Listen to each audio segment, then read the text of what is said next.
Alright.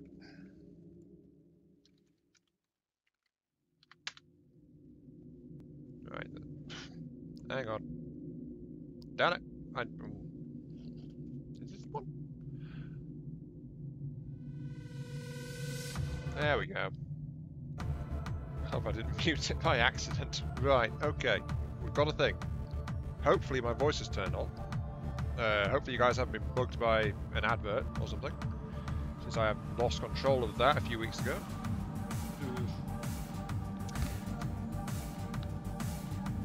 Yes, Ethan, you were first. Yes, indeed. Yeah, I'm just doing the sound check now. Hang on.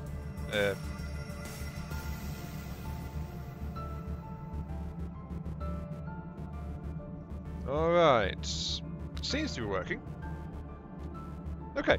Yes. You were first. Hello there, Raz, and hello there. I am Mark 3. I am quiet. I can never get a good balance with this. Never. I do recall turning my music up last time I streamed something. Alright, there we go. Dropped it slightly. Alright. Also, I've just thought, yep, YouTube thinks this is something else from the depths. Sorted. Alright, yes. Anyway, hello there, everyone. Hello. Hello, this is, I am Mark 3, in case you didn't know. It's been a while, but welcome to Netta Cruise. Welcome back. And we need to delete something down.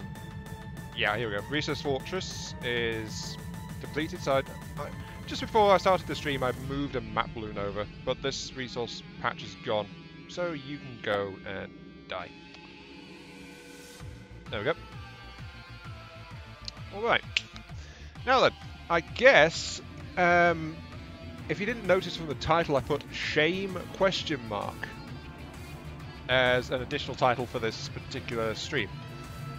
There's a reason for that. Because, well, what I've been thinking is, Razul wants to remove a design from this particular stream. Iron Mark 3. Yeah, it's all in the pronunciation, Gamer ASD. Welcome to the stream, by the by. Yes, indeed. But I was thinking, like, we should let Razul, or anyone else who wants to retract a design, do so. But what I'm wondering is, should we allow them to just do it? Or should we do something to it first? So what I'm thinking is, do we want to design a fortress with a load of drills, and then drop the ship or vehicle that wants to be withdrawn on the drills and watch it get destroyed? Should we do something symbolic like that, or should we just say, hell with it, let him remove it and just go? That's the question, really, isn't it? And hang on, is my microphone on? Yes, yes it is. Okay, right. Of course it is. I already sound checked. Don't mind me. I'm just being a bit of a spaz right now.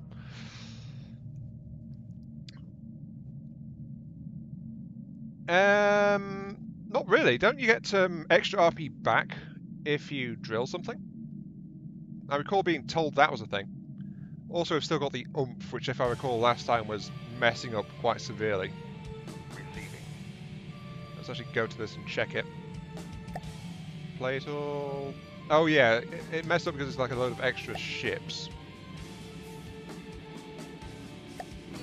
Yeah.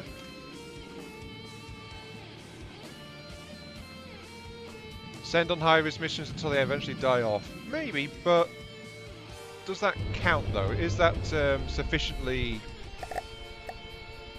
I don't know how to put it. Yeah, the oomph is still messed up. Yeah, I mean, well, at least it's not doing what it was doing last time, which is demolish the entire rear section of the ship every time we tried to spawn it in. That was fun when that was happening. But at least it spawned in without exploding this time, since I remember it was doing that. So what, Razul, you're saying it'd be funny if we drop it on drills, but it would be better to just send it off on a suicide mission so we don't waste the RP. Okay. So much for the drill design. Wait, which design is it you want to remove, actually? Let's recall the Home Guard. Moving now. Just get rid of the sub-vehicles. Alright.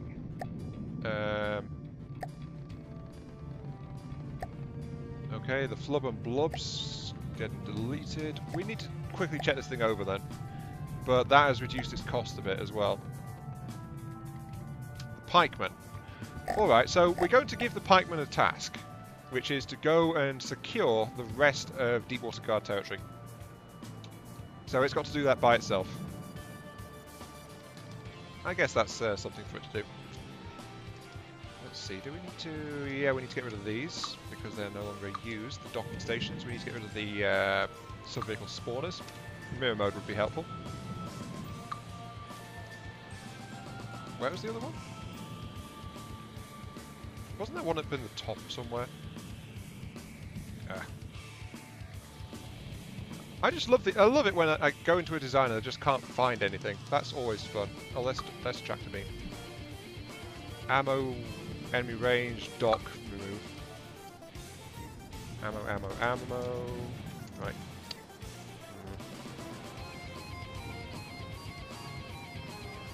Is your destroyer still in the queue? Yeah, everything's still in the queue. I think design should die in battle. But it wouldn't be as funny as dropping it into a massive grinder though, would it? Well, if you've not spawned it, then if it's not been spawned, actually, which one is it? Well, no. Come to that. Which one is your destroyer? Let's get this into well so we actually know how fast it goes. The paddle wheels aren't doing anything actually. Well, this thing is derped up in more ways than one, I see. The adder. Unfortunately, I think we spawned it. Hang on.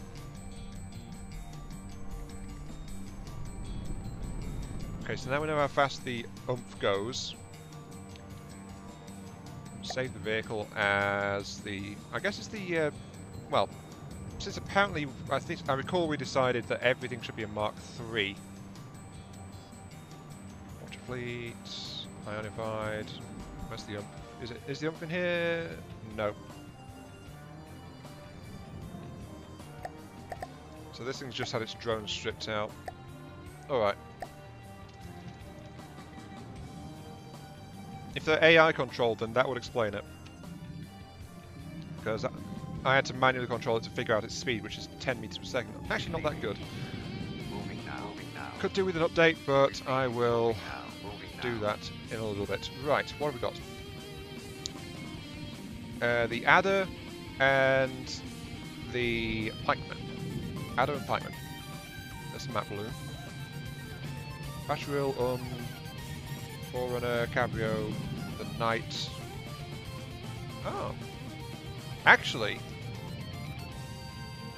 do we actually have a pikeman? I don't think we do. Not seeing any. Those are map balloons, those are fortresses. No, we don't seem to have a pikeman anywhere. Oh, that's a shame. Do you actually want me to still build one, or should I just say that design is scrapped? Because we don't have a pikeman, and we don't seem to have... No, we don't have an adder either.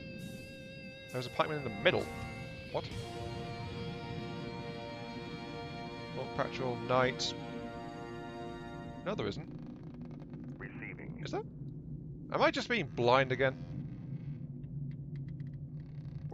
I don't seem to... It's all on its own. No, that's a map balloon. That was a map balloon as well. Actually, I moved that there to collect the resources, so that one can actually move over here.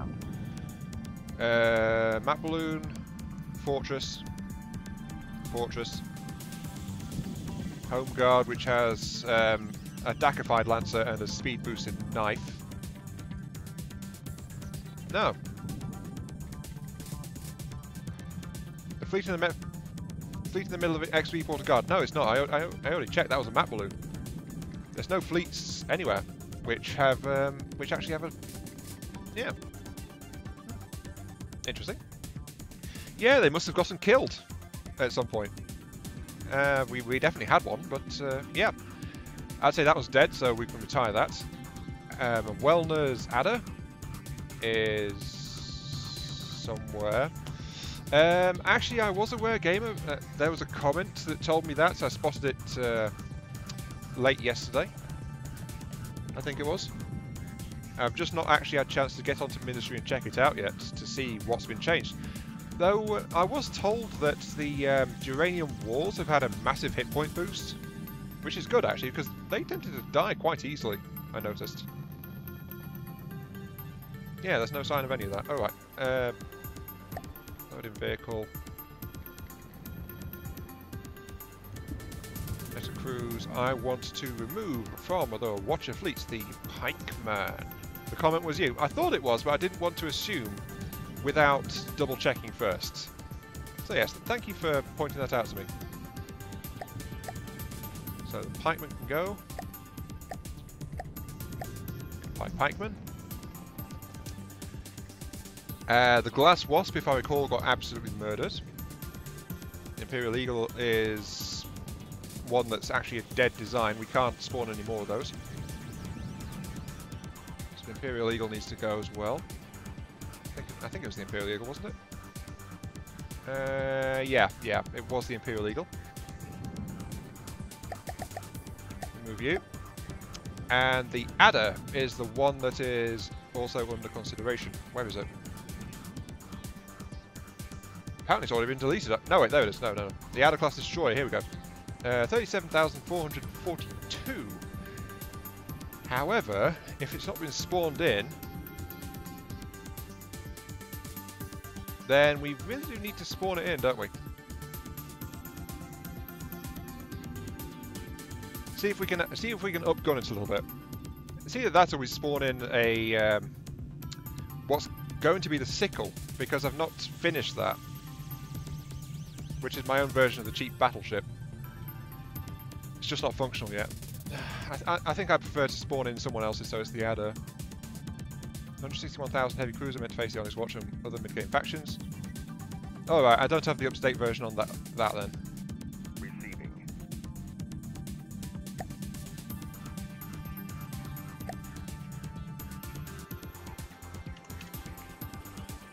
Let's spawn in an Adder and have a look at it. Since you want it deleted or upgunned, but we've not even seen it yet. So I don't think that's fair. We want to see it. Why is it hesitating? Oh, I accidentally played everything. That's why. Pull it all out of play. I want just the Adder, please. Receiving. I want it fixed.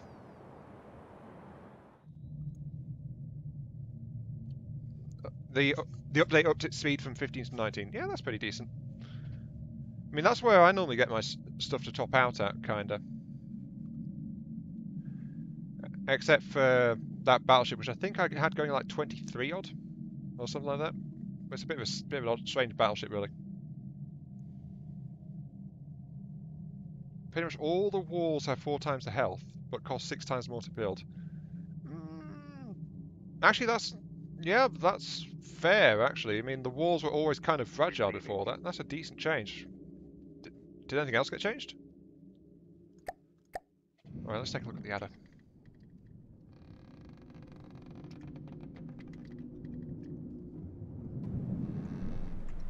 The Adder is automatically moving, so Turning off. kindly stop. Alright, so the Adder looks like and it's still moving. Stop, please. I pressed TG, you should have stopped. Why is it... The heck?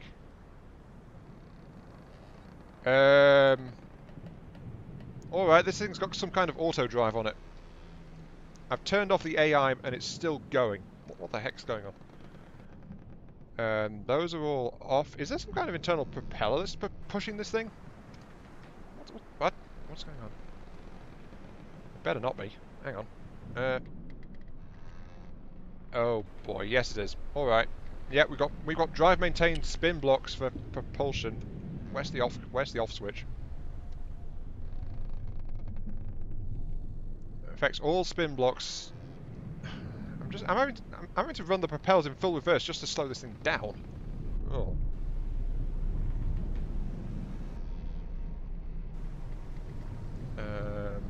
If altitude is greater than 5, spin blocks set speed to 0.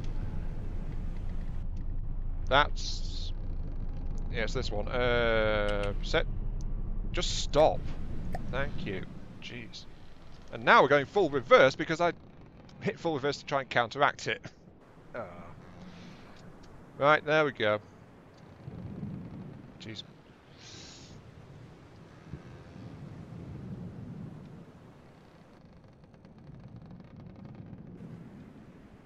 It had a considerable speed hard-coded into that thing. And honestly, even without the speed, it's still sitting there absolutely fine. So I don't know what you're on about. Like it needed the speed to stop itself sinking. It's just unless you mean because if it's using hydrofoils, if it goes backwards, it would sink. So in which case, just disable backwards. I'm thinking, but still, 30 meters per second on that thing. When I wasn't fighting it with the manual propeller control. Right. Yeah, that's pretty fast though. Crucibles require coal to output durium. Teleports require power. Has teleports been fixed in the update? Because I noticed they were actually eating a lot of resources. So if teleports have been looked at, I hope they fix that. Anyway, let's see. You may say this thing is, well, actually you say this thing's undergunned. I agree, it actually is. But it's pretty powerful in terms of speed. This is nice though, using the muzzle brakes as windows. Nice little touch, that. Very nice. Let's see, rear missile racks, the forward cannon. That's not recessed, is it? Yes, it is actually. Wait, yes, of course it is. It's got integrated armor, which would slow its turning speed. It's also got ejection systems for its shells. Makes it a bit safer, but consumes internal space. All right. Interesting. So this is its main cannon.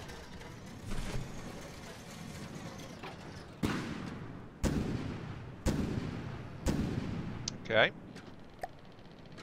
That's an okay rate of fire. Why are you saying shame, Skypian?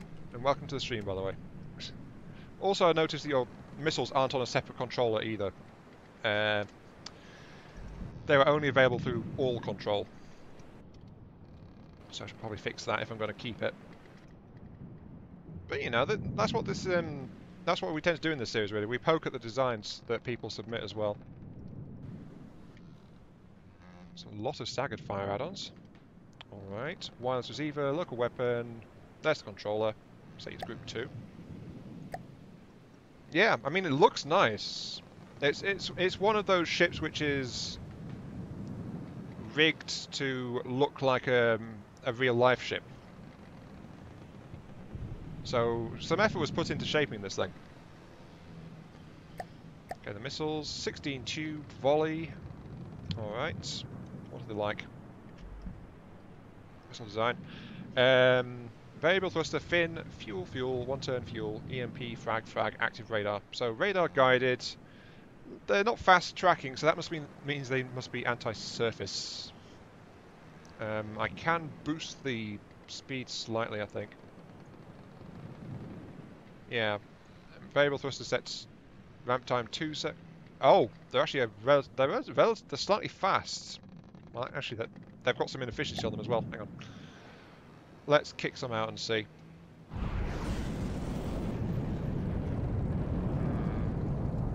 They arc high because they ramp up quick. There is that. 1,700-ish. Alright. Not too bad. I noticed that it's No, wait. It's just taking its time reloading. How fast do these go?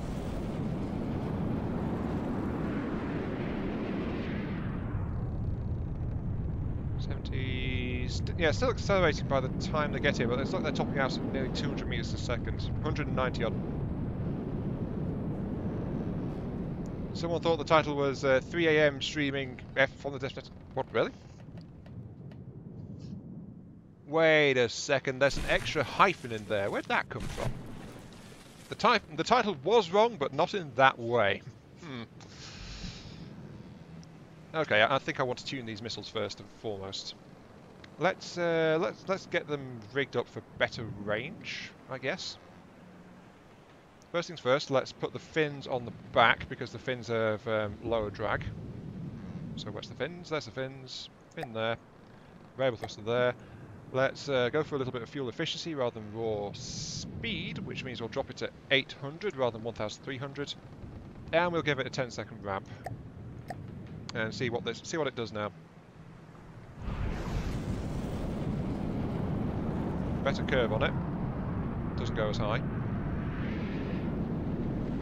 Definitely a lot slower on its speed build-up.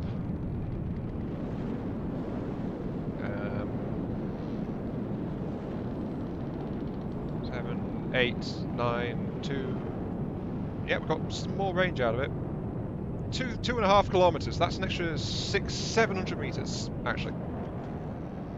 An extra 700 meters range out of this thing with those changes. Which I think I'm going to keep, actually. That's a decent upgrade. Though admittedly it's slower to get there, so it's more likely to get intercepted. How many missiles does it have? It's a 16-tube launcher, Epic. 16-tube. Also it fires too slowly for my taste. I wanted to kick out a bit faster. So let's remove one of the staggered fires. The maximum range is now 2.5 kilometer. So let's set that thing to... Oh, it's meant to engage at 1,400. 2500. Minimum range is 200 meters. That seems about right. Minimum altitude is all right. Yep, that's all fine. All right. Also, Gamer ASD, it says message corrupted. Is that... What's that mean? What do you mean message corrupted? I'm happy with those missiles now. Oh, you've also got torpedo systems under here as well. Ah. And I didn't even know they were there. Right, set you guys to group 3. Jeez. I moved the max range. No, I reset it, didn't I? I changed it to a different value. Okay, well, let's double check that. If I did remove it, then that's my bad, really, but where is it? Max range. Ah, so I did. Alright. Whoops. 2, 5. I'm trying to set it to 2,000. Oh, for some reason it's setting it at 200 when I die. No, it's for some reason it was setting it to 200 when I hit the 2 button. And I didn't realise, and I can't see it because it's behind you guys in the chat, so I didn't realise it was like overwriting to maximum unlimited range every time. So, alright. I can't say though, this thing has a considerable torpedo capacity, though admittedly completely unprotected, which is interesting. I'm just going to assign these things to group 3. Oh, it starts at minimum range when you... Oh, that's what it's doing. Okay. Yep, that explains it. You can tell how often I adjust things after I've set a minimum range, can't you? Let's just get these guys to group 3. These guys are horribly exposed, but on the other hand, they're all flat pack and they're all... Wait, are these guys... These guys are laser-guided torpedoes, aren't they? Yeah, they are. They're beam-riding torpedoes. Message sunk by torpedo. Oh, so that's what happened. Treble explosive, torpedo props. Oh, these guys have got fins on the back. Treble prop, ballistic.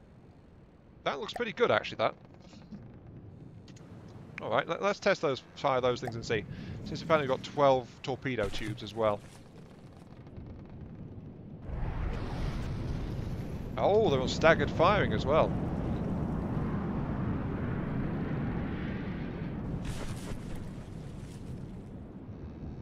Pretty fast. Yeah, I like those. Okay, I'm not going to touch them. Last minute addition. Yeah, they're a good addition though. I mean, it's only through this series, quite honestly, that I even came to appreciate torpedoes at all. So, before this series, I never touched the darn things. That's pretty nice. Oh, what? Wait, engine exhaust. What kind of engine does this thing have? Oh my. Okay, let's see. Engines. What do we got? Okay, that's a pretty basic engine. Message corrupted by missile. Isn't he having a hard time sending messages today? Let's see, ammo stacks, ammo processors in the rear hull. Alright. I'm going to leave those torpedoes alone for the most part, actually. The only thing I would really add is maybe a little bit of forward hull, but these things are protected by the rest of the ship, so, you know. Now these Steady blades, though. What I'm going to do with these is I'm going to add in an additional ACB. There. This ACB will activate every... hang on, where's this one? This one triggers first. This one activates very rapidly, but it's got a delay of 1 second. ACBs. No, not ACBs. Spin blocks. Set rotation speed to 0. Check. So this one will default turn off the spin block. So the those Steady blades will cancel out. And then this one activates control received to go forward. Set speed to 30. There we go. So that'll kick in the Steady blades to go forward when the ship tries to go forward.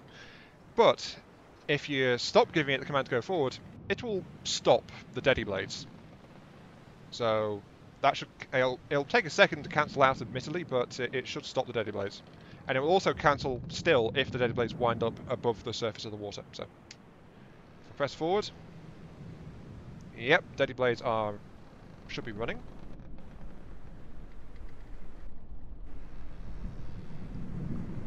Why are you not running?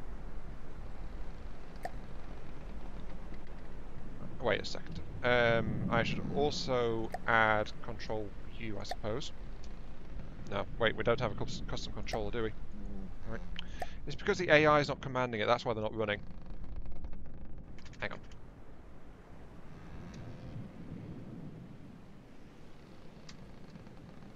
Yeah, that would only respond to the AI control, actually.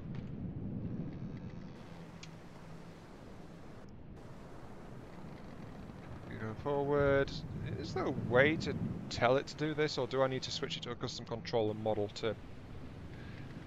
Yeah, it's set to AI forward, not to controller forward. Well, we don't even have a custom controller installed. Actually, where's the steering? There's the steering at the front. Do we actually have rear steering or not? Probably not. I have to check this thing. I have to reinstall the control system. Oh, Razul, why did you ever tell me how to use custom controller? Seriously, I've been using it ever since. I blame you. Also, I noticed the music stopped. Hang on. There we go. It wasn't set to loop.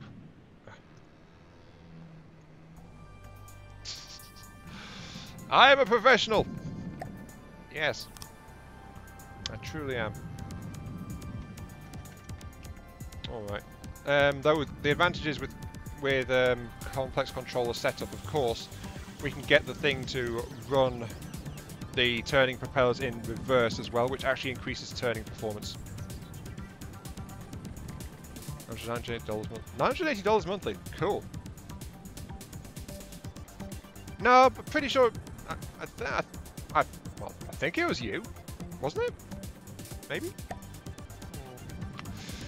Let's get my most useful prefab ever, complex controller ACB conversion, which will. Oh, why is there a big hole in the back here?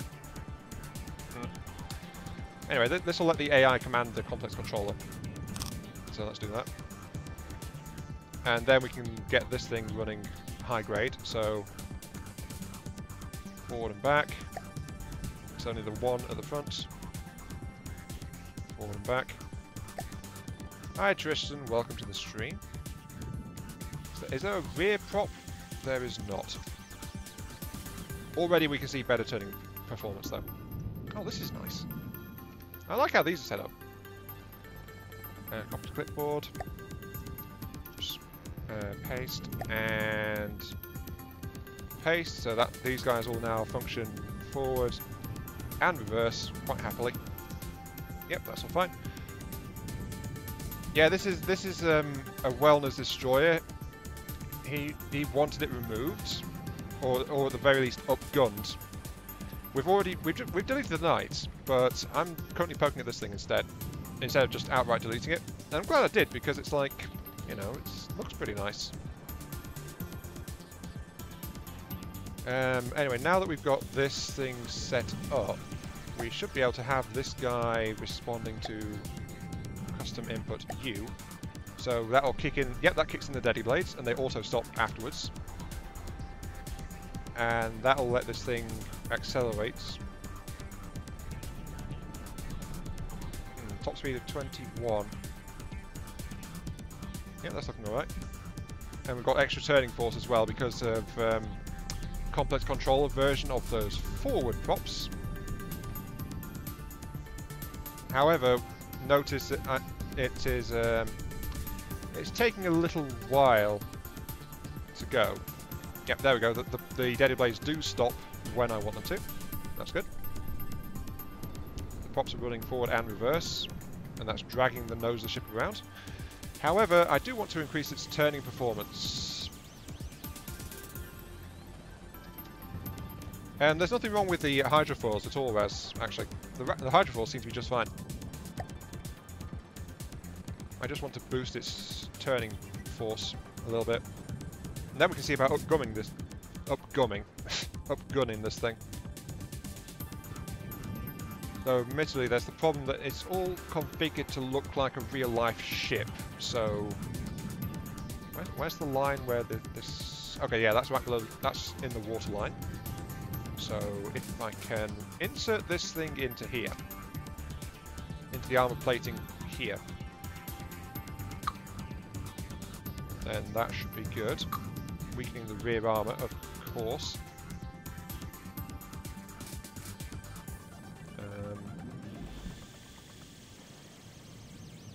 I've got to tear out a piece of the deck. There we go.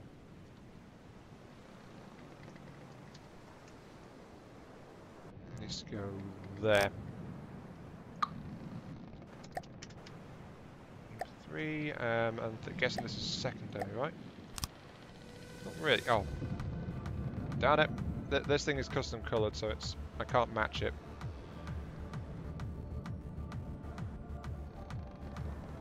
Upgunning out of gunning. Yeah, I guess. I don't know. May the gummy bears be with you. Yes. Yeah, this thing was not decorated in fleet colour, so it's all custom coloured. Which means I can't quite match it.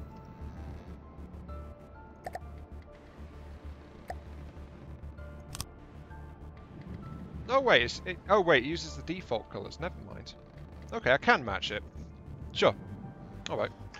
So what have we done so far? So far we've got the control system has been reworked, and the missiles have been checked.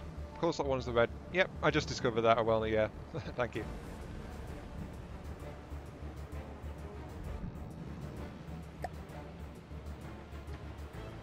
And if I put those into that, then this thing should now have 0 turning. Or pretty close to it. Yep. Yep. So this thing can now turn in place. It's also please read your last comments. Set it. Oh, so that's what you meant, Raz. Oh, right. I said there was not a problem with them, but you're telling me now how to set them up to operate in reverse. On forwards, hydrofoils 45 degrees. On 2, backwards, hydrofoils minus 45. Every second, hydrofoils 0. Alright, yeah, so that would be a resetting thing. Well, the question is, where are the hydrofoils and the ACBs? Also, where are the hydrofoils full stop? That would also be a question. There's something here. What's this one? Hydrofoils set to 45 automatic. There's a couple of hydros high up in the nose. Are there any more hydrofoils? Yes, there's a few at the back. Okay, right. Yes, Raz, we can balance the hydrofoils in that way.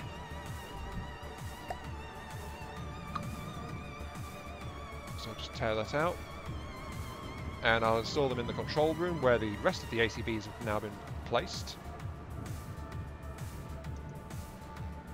Just need to turn off the mirror mode. Also turn off the colouring, I always forget. There we go, so we've got these. Right, every input second, so every second hydrofoils, set hydrofoil angle to 0. This one... yes, you did, Raz. There was a whole batch of hydrofoils at the rear of the ship as well. So this one is going to be set to respond to forward. And this one will switch hydrofoils to upwards. So set hydrofoils to 45. And then this one will set the hydrofoils... Wait a second. I always lose track of things in here, darn it. There we go. When we're in reverse, set the hydrofoils to... There we go.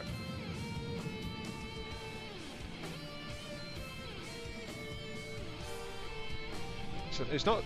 I should probably point out it's not balanced on the hydrofoils for reverse mode, so it might have a few... Yeah, it's rocking quite a bit when it goes into reverse. Also, the thing does not... actually, it's got roll... It's got roll stabilizing... How did I forget the word propellers? Seriously. Yeah, it's got roll stabilizing propellers. So, yeah. Then we go forward, the things kick in, and that gives you a top speed of 22. Not too bad. Yeah, so it's got powered stability. So there we go. Yeah, I'm liking this so far.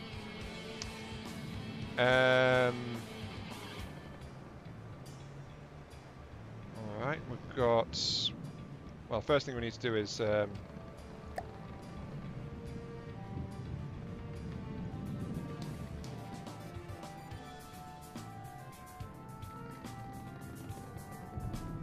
There we go. Just set the engine on fire. It's a fire ship, that's what it is. Right. I like the mast on this thing. Anyway, getting distracted. We've got basic detection package up here surrounded by reactive armor.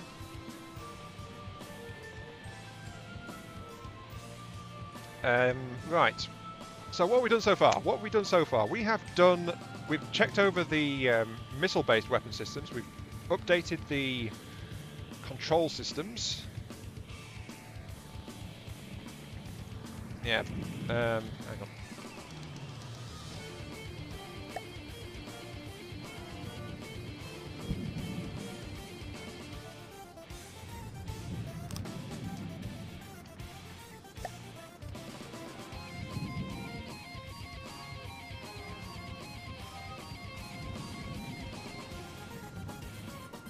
There we go, and we've managed to set the aft deck on fire, so there we go.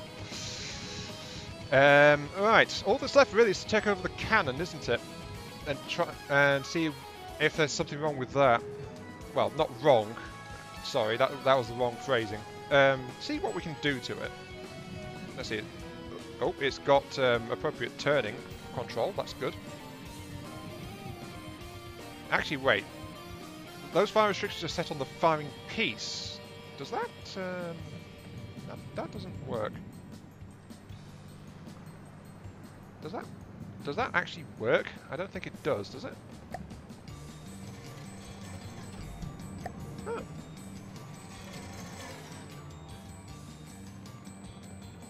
Okay, yeah, I'm going to take that out. There we go.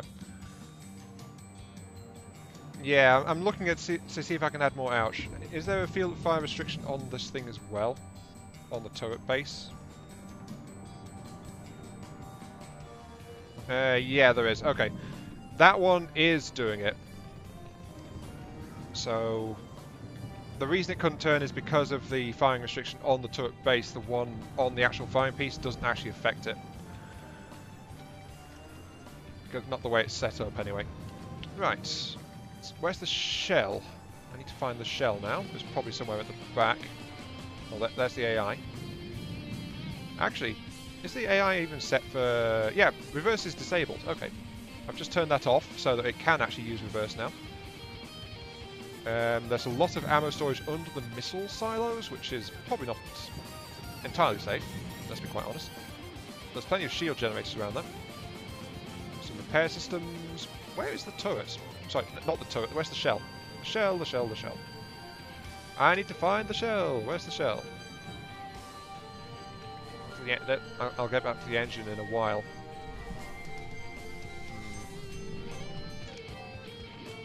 Is the shell actually integrated into the turret?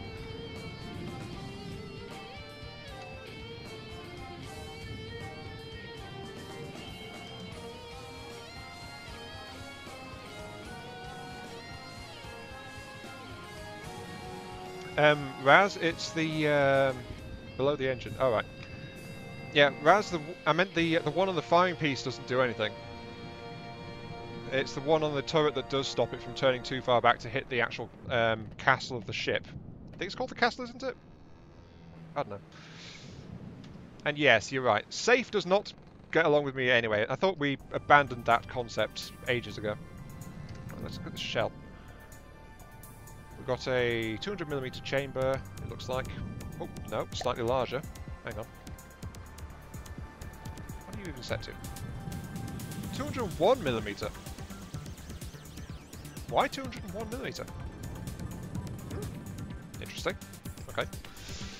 201mm. Full 3 comments about the restriction. The firing restrictions on the firing piece prevent it from shooting in the forbidden arc. The firing restriction on the turret prevents it from turning into the bad arc. Both together enable the AI to use multiple turrets. Yeah, the thing is, Raz, that the firing restriction on the firing piece actually spins around with the turret base, so it doesn't prevent it. It's the one on the actual... Sorry, the turret base is the one that stops it from turning so far. The actual firing piece one doesn't do anything as far as I can tell. At least not in this particular setup.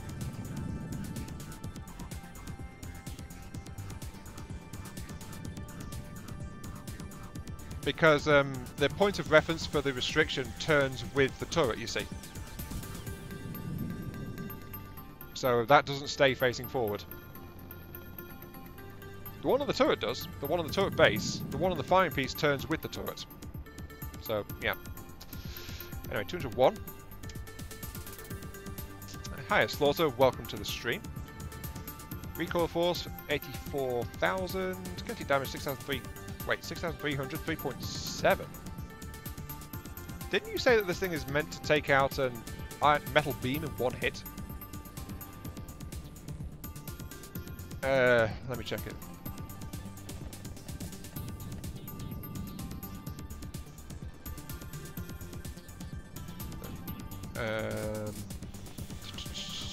Yeah, what was this turret designed to do? Shells optimized always one-shot metal beams with kinetic and then spray frag inside.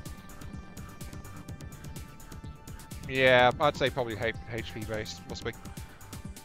I don't understand the calculation. I just like more AP. So yes, that's just me. Cooldown 18 seconds. Well, if it's configured to do to raw HP, then I don't really want to mess with it, because it's probably geared up and it's in a way that I wouldn't really understand. So Thumper's a fixed 10 AP. Oh, it's got a hollow point. Yeah, I don't really understand hollow point, so I'm not going to mess with that. I'm just going to instead I'm going to meddle with the turret, because that's what I do. So let's have a look at this thing. What's going on? Lots of cooling in here. I can see that. Got plenty of magazines. Yes, that is good. Good.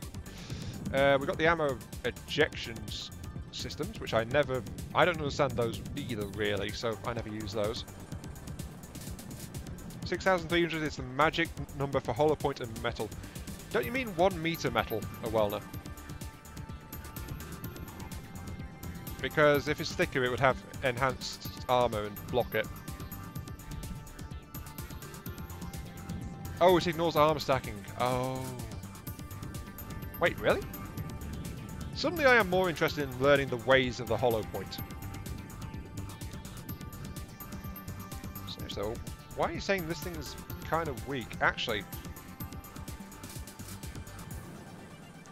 multiple auto-loaders. Yes, convert me to the ways of the hollow point. Give me the gospel of the flat impact and the metal beam destruction. Why is this thing set to fire so slowly? Lasers are... Really? I thought it didn't. Also, this is...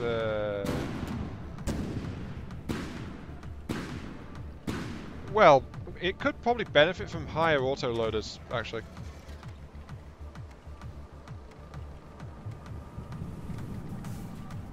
I mean, if we switch it to single magazine auto-loaders rather than double magazine auto-loaders, we could probably get a faster reload out of it and sustain the rate of fire better. So... And you've also got to factor in, of course, that you've got armor plating on the turret itself rather than relying on the ship's armor. That's also a thing. And there's plenty of ammo intakes. So yeah, what if we change this thing to have to run on 1 meter? Sorry, not 1 meter. On single clip autoloaders rather than double clip. Because I think that we might see an improvement if we do that.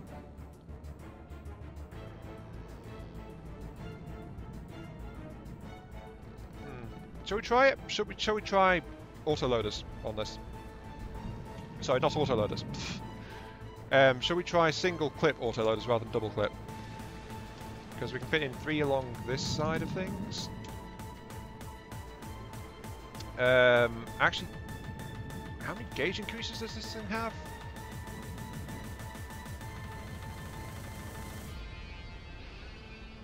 I think there's too many gauge increases on this as well, actually.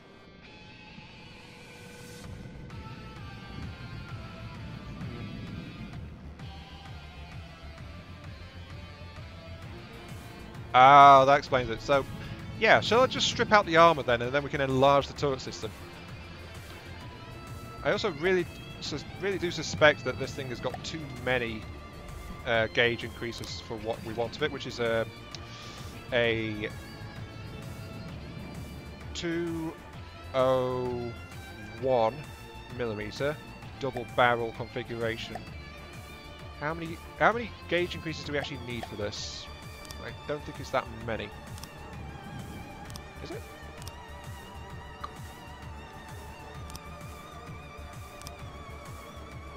One, two, 3, 4, 5, 6. Yeah, that's too many. It needs 6 of them. We got.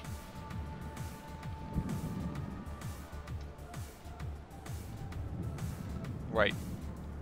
Oh wait, no, I was misreading this, wasn't I? It's got coolers in it, not. Oh. Don't mind me, that's fine. Oops. I know what I'm doing! rip the IR... Oh, there was an IR camera on there? Really? Oh yeah, so there was. Okay, right, AI.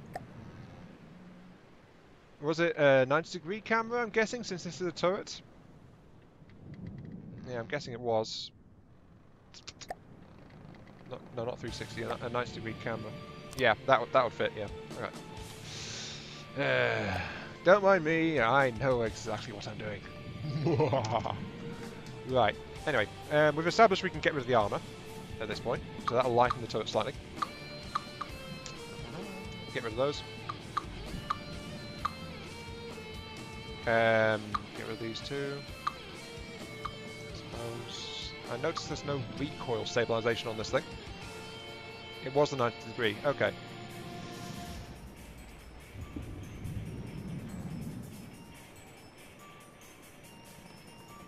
Where do these come up, actually?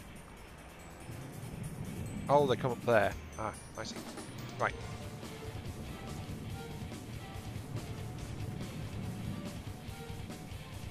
My question does still stand, though. Wouldn't this thing be better if it had, like a single one? Actually, how long does it need for the shell? 201mm, expected burn time.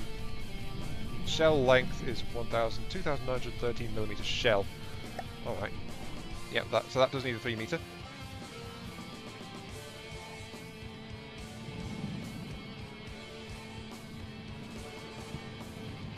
Well, honestly, recoil on turrets, it depends on the turret itself and the ship it's mounted on. Or rather, I should say, intended to be mounted on. Because if it's intended to be on a larger or heavier ship, or something which has inherent stabilization, then, you know, it's better.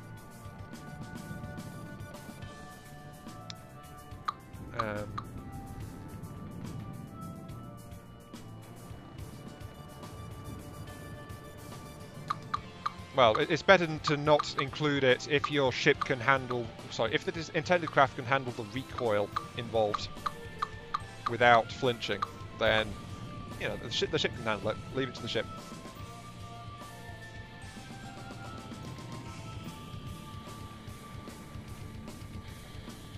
%10 extra reload speed on a double clip? Really? Okay.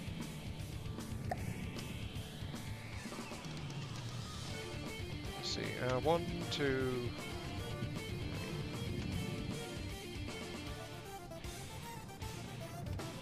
So what's the benefit of 4-clip loader then? Need 3-meter loaders. If I turn it sideways, that doesn't leave much space because of space constraints, but I could just do something like this.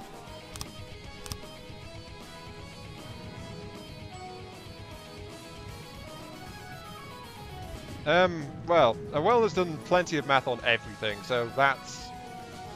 yeah. I mean, you've seen a Wellner's cram cannon designs, right? Ever since Wellner showed me his design for single... Yeah, ever since Wellner showed me his design for a single 3x3 cram design, then it was like, you know, stuff like that. And yeah, I thought it was already established that I don't tend to take my ship's safety seriously, so I always tend to make things a bit more explosive than I first encountered them. Let's put it that way. And what if we did it like this? Then if I put the advanced cannons, the auto... No. Ammo input feeders can go along the top here. And along the back here. This has actually greatly reduced it.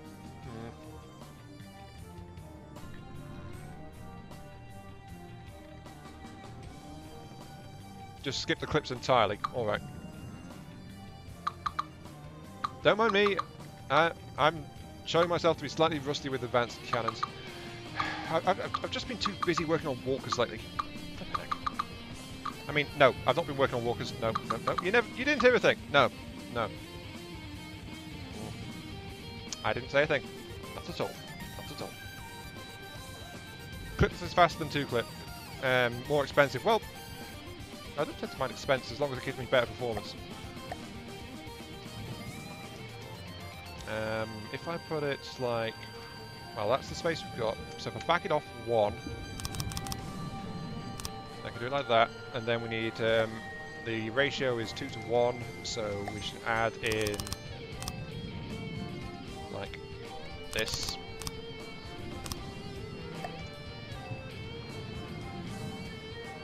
How much space is that giving us? Probably want to retract this slightly.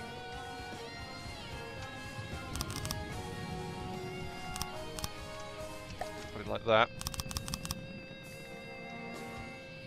I should still be able to turn it, unless I've completely messed up. Okay, that's 2 per. Right, can you still turn? No, I've jammed it. Oh. How many autoloaders? As many as I can pack into it, basically. Which is, I know, it's a wonderful response, isn't it? But basically, when my cannons are at risk of exploding, I like them to be very, very explosive. Don't know why. That's just how it works out.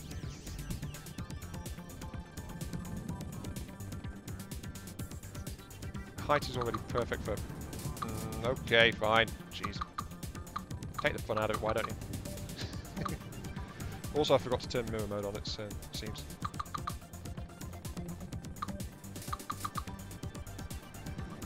Just put a little bit of closed vertical, it's easier. Okay, sure. That's absolutely fine.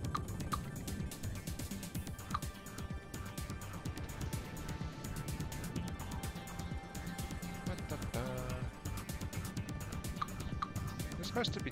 There we go. Right, so I need a gap. I need, That's it. Yeah, you're right, actually. That is perfect. Alright.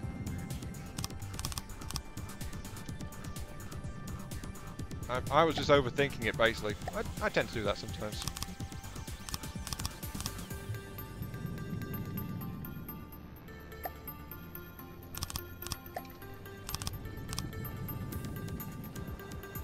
Put this like that.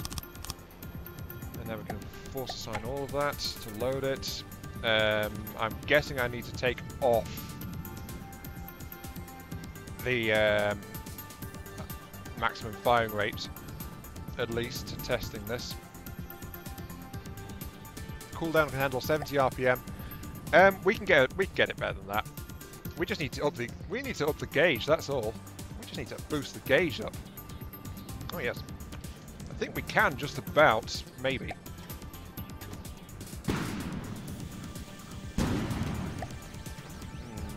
If we can just fit in the 3rd barrel.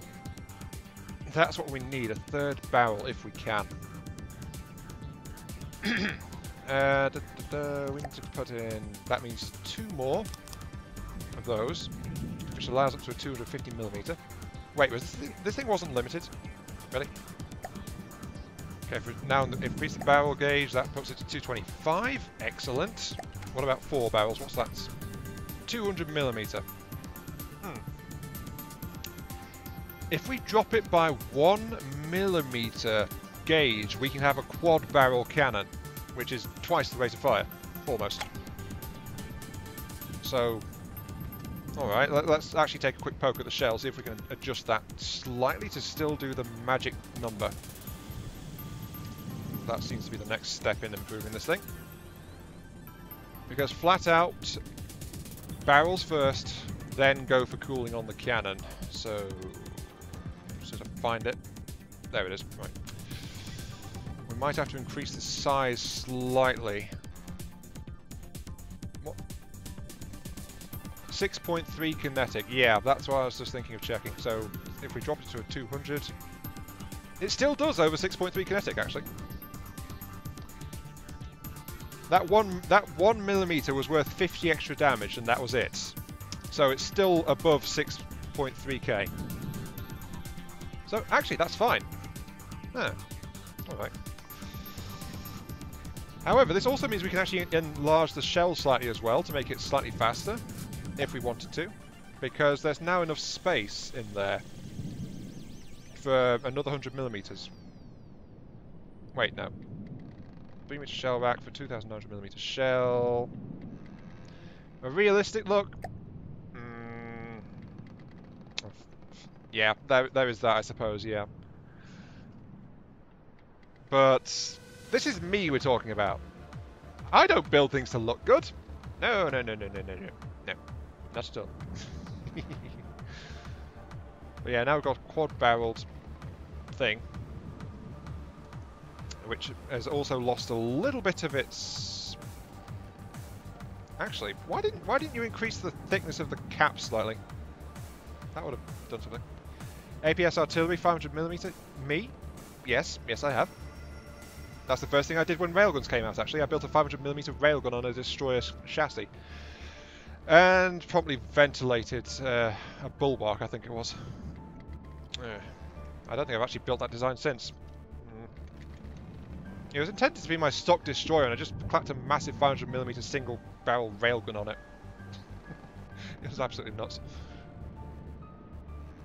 With only 2 gunpowder casings, yes I have. Again, I have done that. Yeah, if you enlarge the turret slightly, you could actually increase this. I actually thought of one of the old things I used to do was like a 500mm single block thing, so it's still auto-loaded, and then it was just like spam high explosive shells at things. Add a full cylindrical load, it's not just the size. I know, Raz, but I'm actually looking at rate of fire now. So that's what I'm looking for, rate of fire. Because I was thinking of adding more cooling into that section. Way you're meaning. Well, now we've got a 4-barreled shotgun.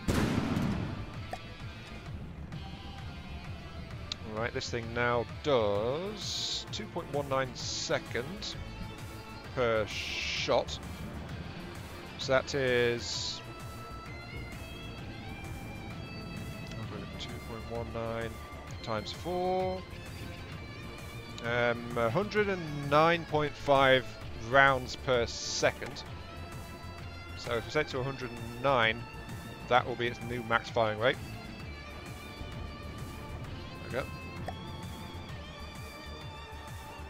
That's 109. The autoloaders can keep up directly because basically this thing is directly fed by the ship's internal magazine.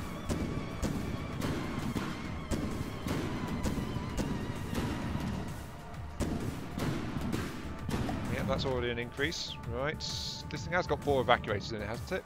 Yes, it has. Alright. No, I did the math, Raz, and it comes out at 109. Barrel spinning will come later once I'm done tweaking the actual thing itself. Right. However, this thing, with the increased rate of fire, it is now having an issue with the recoil, just a little bit. So, the recoil might be something to deal with. First things first, though, we need to actually deal with the extra cooling.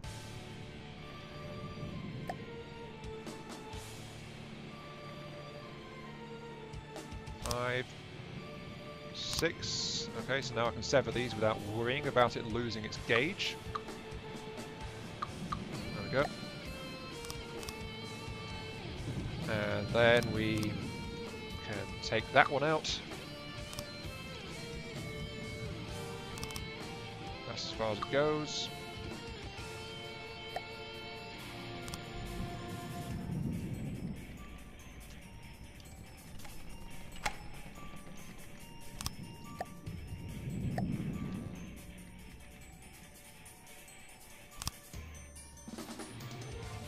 Wait, what?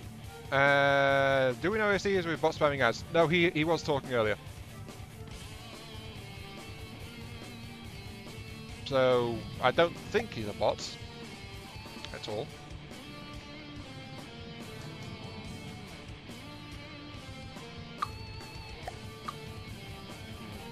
I don't want to do this.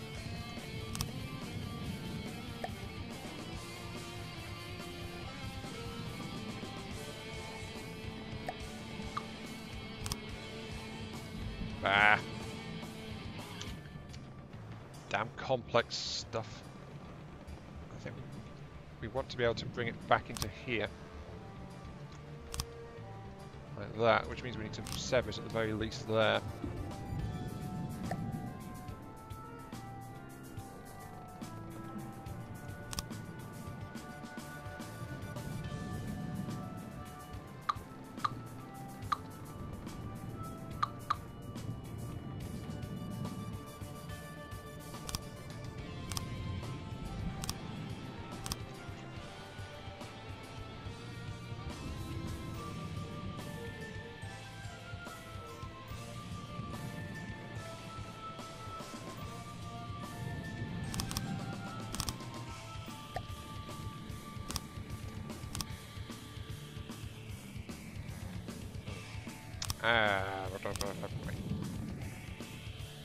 No, that's in the wrong place. That's meant to be like that. Then it goes like that. And that should already be a cooling improvement, I suppose, but it's flipping Tetris already. Yeah, this thing is well enough fitted this thing with Deadly Blades. Right, so what's the cooldown on that? That is now 2.06. So shaved 0.13 seconds off that, which gives me a max fire rate of 116. Right.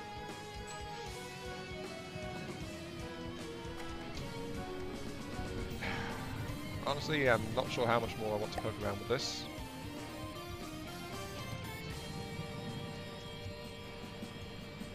Unless I take out a couple of these and just increase the size.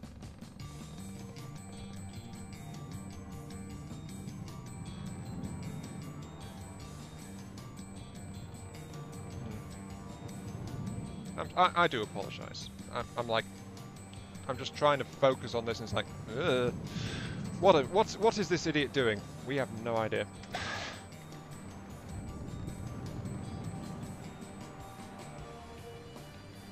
All it needs is loaders. What? Well, actually, but the cooling refiner is 4 barrels. Yeah, but we can get more cooling out of it. That's the thing. I know we can get more cooling. We don't need extra loaders, actually, because we've got enough loaders. In fact, I'm thinking of tearing out a couple of loaders. So, yeah. But we can get more fire out of this. All we have to do is do it like this. Would help if this thing was in mirror mode, actually.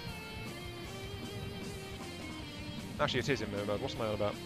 Right. Put it like that. Then I'll be able to tear out and make this entire central section one massive chain of...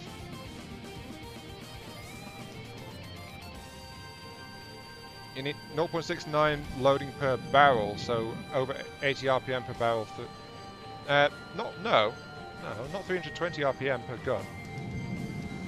It's 0.69 per... Oh. Wait, really? 0. When did that happen? Was I just being a spaz and not noticing?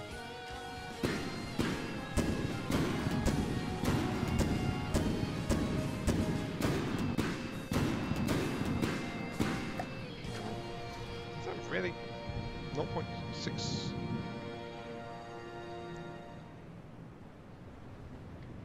When did that become 0.69? The heck? Jeez. Also got 160 minutes. That would explain why it suddenly changed. Ah, I must have accidentally deleted a gauge. Yeah, I must have accidentally deleted the gauge. That's why it's 0.69. Damn it. This is not meant to be a stream about mucking around with gauges, though, is it?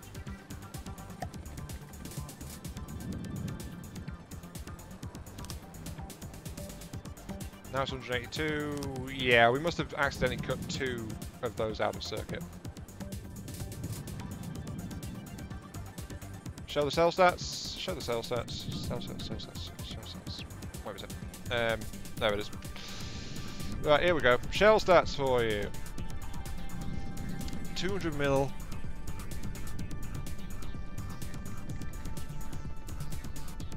Yeah, there we go. Oh, well, no, it's 8,300 recoil, 6,317 damage, 556 meters per second. Don't know how much this he really wants. What's my favourite ship that I've built? Good question, not sure.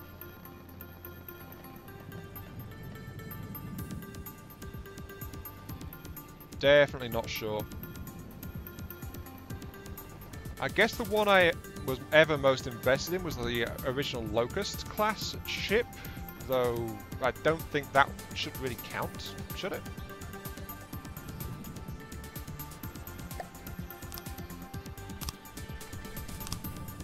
Yeah, okay, let's... Wait, we've changed the gauge again. This is one of the things I find most irritating about working on these cannons sometimes. It's like... I don't know when to stop.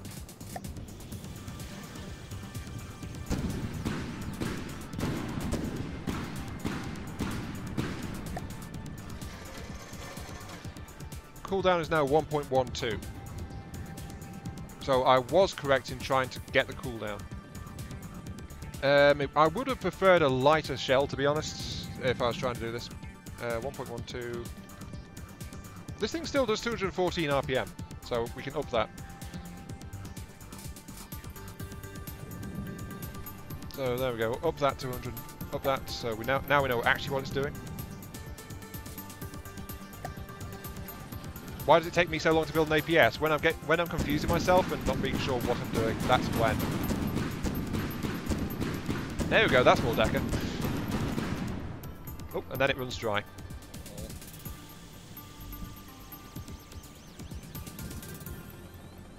Yeah, I'd like to try to do something like this in 150mm, to be quite honest. But anyway, just those changes by themselves is some additional Dakar for this craft, so yeah, I'd say this craft is now saved from the scrap heap. Yay. And it needed more loaders, yeah, it does need more loaders.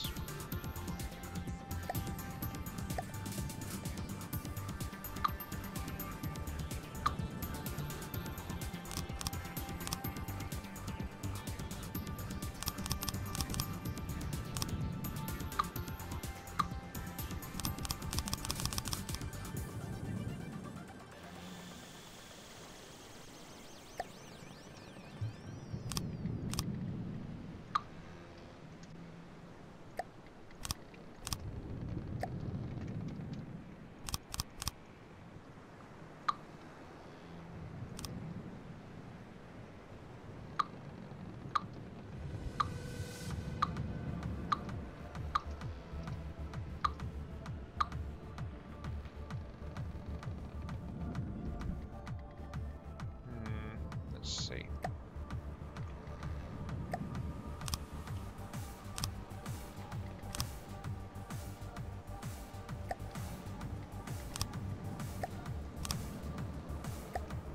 At least I stumbled on the colour that matches what I was using, and I'm just making sure to round things out at least a little bit. So I'm doing to this what I would normally do when I was building something like this, so yeah, I'm just rounding out the edges a little bit. Call it burst fire and done. Yep, burst fire and done, there we go. Fear me, for I have developed a burst fire cannon. Yes. However, the sustained DPS is also admittedly a slight issue, so I'll give you I have to give you that one though. And honestly, if I wasn't streaming this, I would tinker with it more. But you know, the show must go on and all that jazz. Remove that. Blocked beam 2. Yes, 2. The show must go on, however. Also, why has that side not been replaced? Oh, it's because that's still there.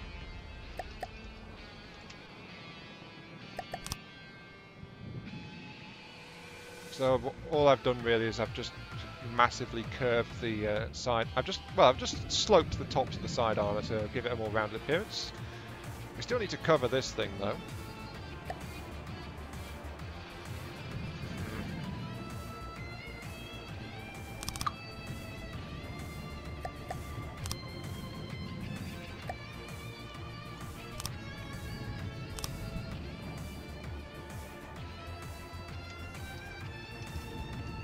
This here, because after all, we can't call this a Netacruise without getting some kind of some kind of increased territory, can we? A couple of more loaders to up the RPM slightly further. There's not actually. Oh wait, yes there is. Seems I left a gap. Okay. Not sure how I did that, but sure. I seem to have left a gap in here. Oh, I know what I did. I only added them to the back, not the front. That's why. Okay. Whoopsie. That should be like 1, 2. That should be like 1, 2. Yep, that's all fine. So there is space for another 4 loaders, as it turns out, which we can do. So there we go. That's that.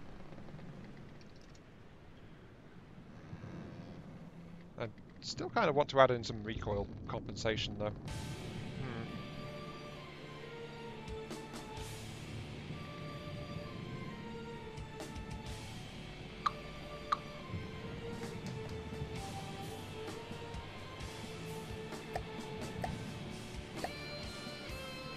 Yeah, let's do it like this. So at least there's actually some compensation going on. Want to add a downslope 2.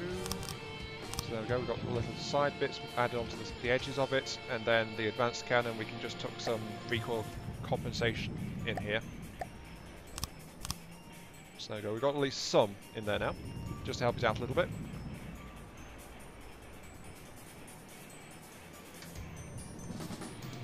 Yeah, I mean that is definitely upgunned a bit, though Wellner did say not really liking the fact that it had gone up to a quad barrel design. That's definitely substantially faster than it was before. And is there anything else we want to do to this thing? Really? I mean, we could turn it into a 4-prop rather than a 3-prop at the back, but not sure how much that would actually add to it.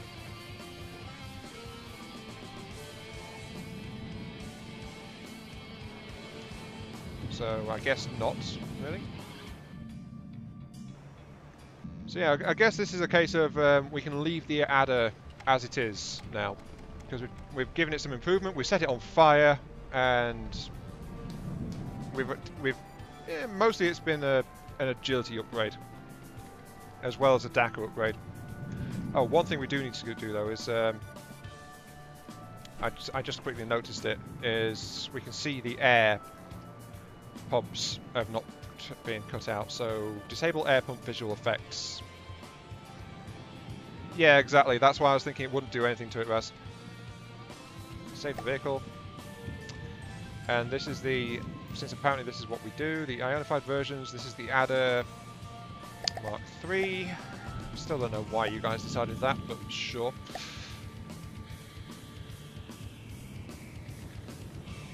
And we'll leave it at that and actually get started shooting stuff, I suppose, because we do need to do that, after all. We still need to do that. So the assault rabble, along with the adder IS, pull everything, and the home guard, all of these need to merge. How do I do that again? Receiving.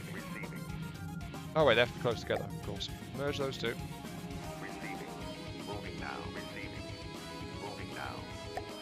Though of course there is a slight problem with this, which is the fact that yeah, the drag is the big thing.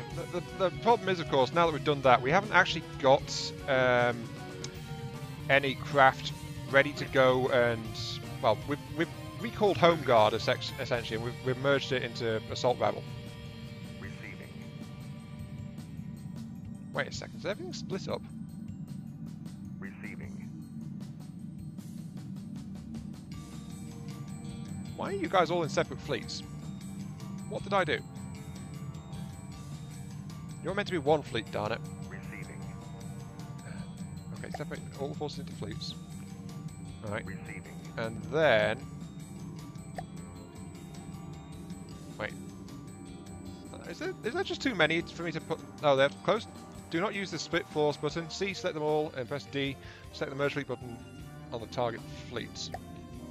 Receiving. Oh, they're just too far.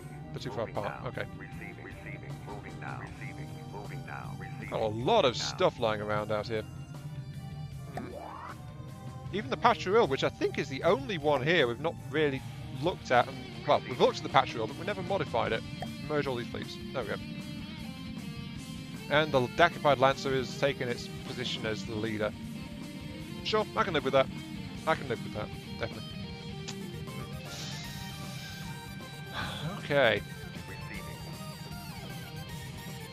I'm honestly surprised no one mentioned my slip-up earlier. But we've got two choices now. We can either go around clearing out what's left of the Deepwater Guard, or we can actually declare war on the Onyx Watch.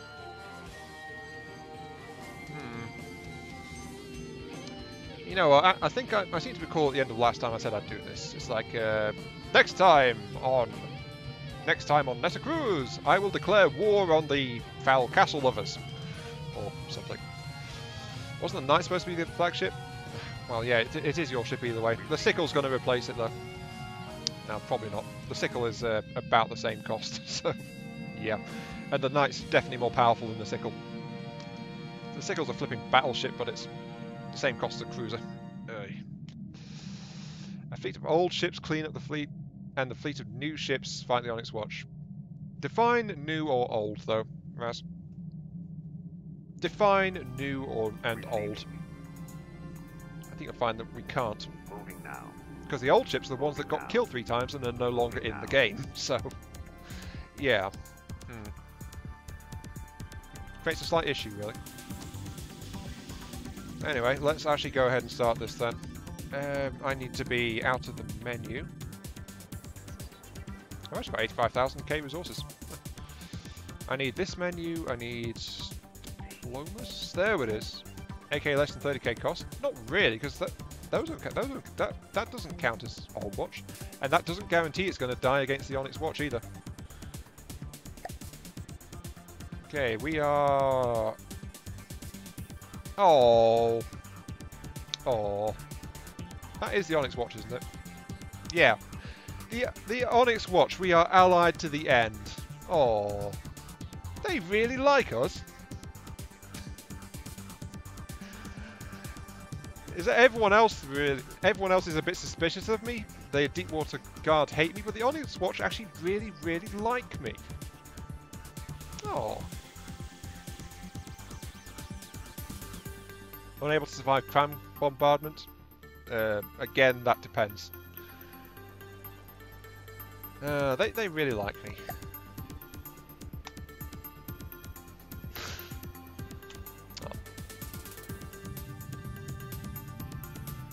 Okay, the Onyx Watch. The fleet is on its way into your territory because apparently these guys are the ones I'm supposed to attack next. So here we go. Onwards, fleet, which is stuck at 10 meters per second because of something in there. I don't remember what. Yeah, the end is nice, so I'm actually going charging right now. We've got 150 defensive strength in this area though, so yeah. Alright, what have we got? We have got, coming in, a Bulwark, actually. That's ironic. An Hourglass and a few other bits and bobs. Okay. Enter battle setup phase. Because we've got a lot of stuff. And they've got more stuff. Oh, jeez. Okay. Right. I think we need some heavier ships out in front, quite honestly. I'm halfway between expert and godly. So, yeah, expert / godly. There's enough. The godly designs can appear here, so the Lancer Sterner. Well, I think I guess we have to put Razul's stuff front and center, actually. Because Razul has built the most ridiculously durable stuff overall. So, I mean, that's kind of his trademark, really.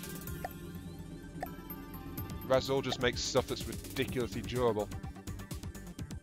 I can't see what I'm moving. Oh, the Mordu. Wait, the Mordu Cram. That's with the. Oh, that's with the Hauler. That one. Hauler Cabrio. There's the Nimbus class bomber. Drop that down. Actually, no. Let's bring the Nimbus in before the Cabrios appear.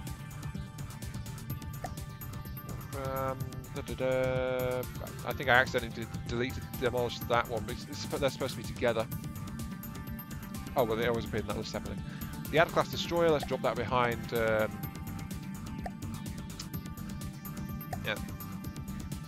behind the Nimbus and the. There's the Knights.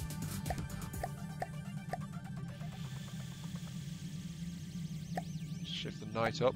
Knight needs to go into first, actually. There's a Valkyrie Mark II bomber. The Forerunner Class 3, leave that where it is. The Hawk's fine where it is. Actually, no, let's ramp the Hawk up slightly.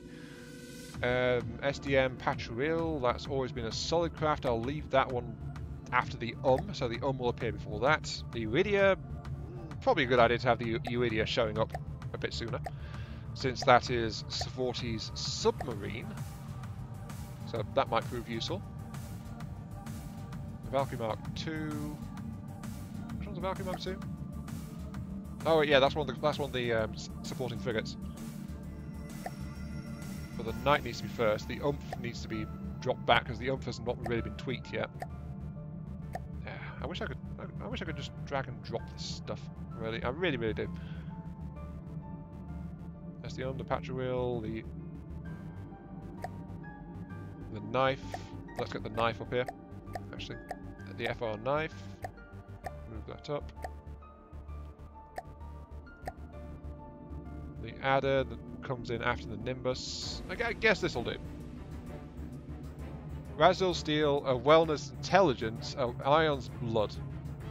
Based on an actual quote. Probably. Hi Sheldon, welcome to the stream. And yeah, it has been a while. The is... Yeah, that's why I dropped the back. The blueprint. Which one was yours, Shaolin?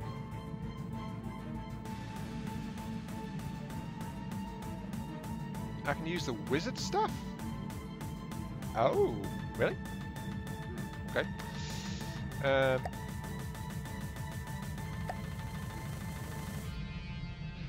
See, that's the Nimbus. That's the Hawk.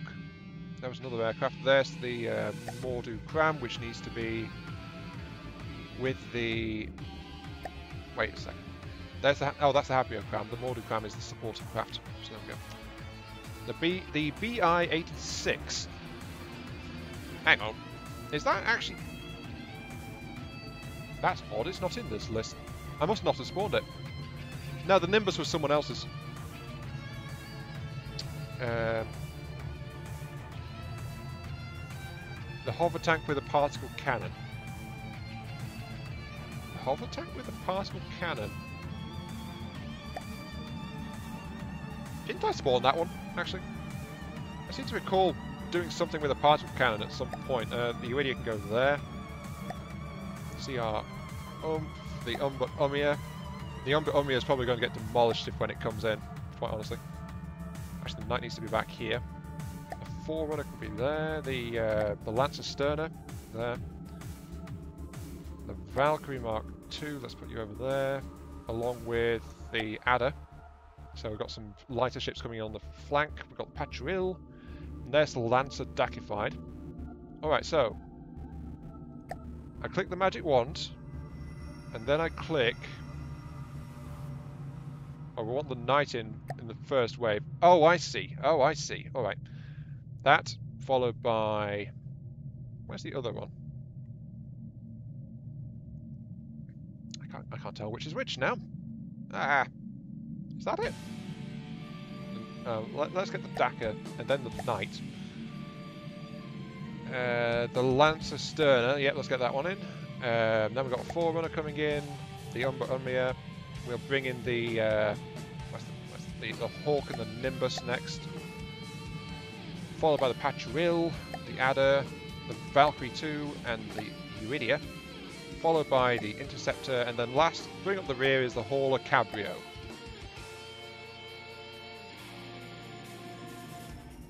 So that'll do. Spawn your stuff in broadside. Alright. So I'm just going to shift some stuff around. A lot of stuff is better in broadside, let's be quite honest. The Umia and the though, are not, I don't think. They're just kind of weird that way. That'll do, I suppose. Yep. Let's bring the knife in on this flank, actually, so there we go. Hello, owner. Welcome to the stream. We're about to either have a fun time or we're going to get blown up, and I don't know which. Okay, here we go. Let us begin, because we've got 7,400 blocks on our side, and they've got 8.8 thousand. Here we go. Dropping in. It's only taken us an hour and a half, so... Oh, Shalin said wait a sec. A bit too soon. A bit too late. It's very laggy. What have we got? We've got the knife alone going up against the first enemy spawn as well. No, we've got a... Is that a submarine? What is that? Oh, no, it's not. It's, whatever it is, it's blowing up pretty quick, actually. That's not the Bulwark, though. The Bulwark is this big one.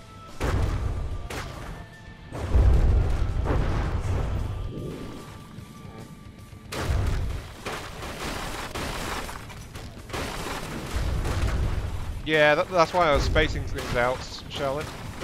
So they weren't spawning, like, right on each other.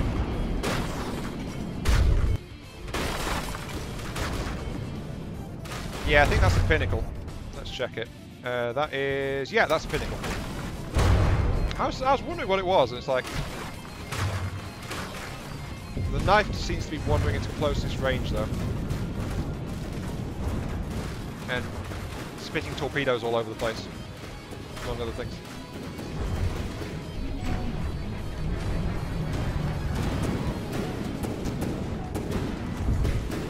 That knife seems to have wandered in pretty darn close. Oh, we've got a lag spike. Something else has spawned. What is this? That is... I don't know what that one is. A halberd. With massive amounts of laser AMS. Razul's shell seems to be punching through relatively successfully. Is the knight going to take all of this by itself? It might do it this way, actually. But I didn't really want to spawn more stuff in because, you know, my computer's not actually that great.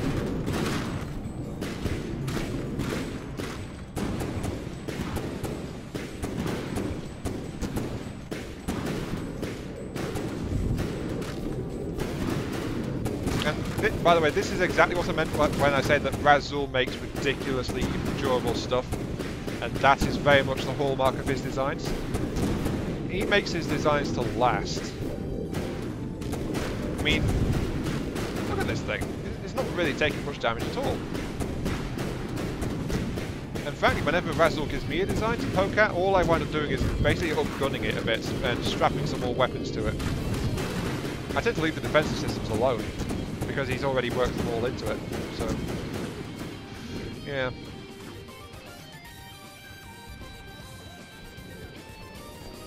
Replace the Python from my folder with the boa on Steam. Well, no, you need to add that note to the Discord, otherwise I'm going to forget.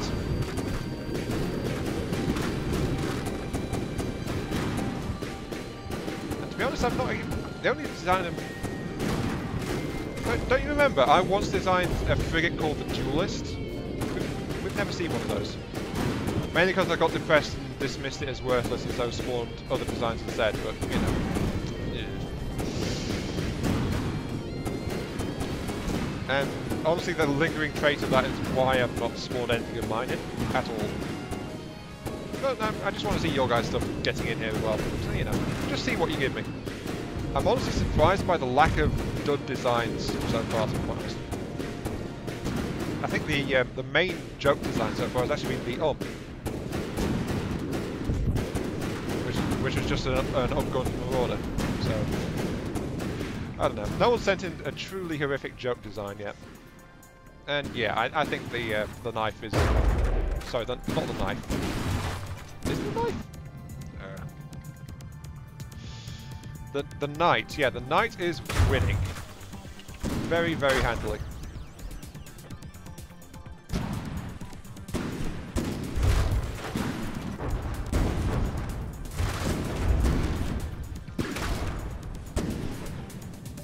The ump was meant to be a joke as well. Well, actually that was a joke more because yeah, the ump was more a joke because it was defective and it kept blowing up half of its own internal space every time we tried to spawn it because of bad drone placement. That was really its main fault. Other than that, it's again basically a copy of a Deepwater Guard ship, so it's got some merit to it. Actually, Raz, I'm seeing a slight design flaw in the Knight, if you don't mind me saying. It seems to lack rapid firepower at long range. So, yeah. It's taking a long time to kill this thing now that it's outside its missile range. Even with the torpedoes, it's not really killing this thing very quickly, is it? The cannons just aren't firing very quick. I think it needs more rate of fire. What types of shells are they, though?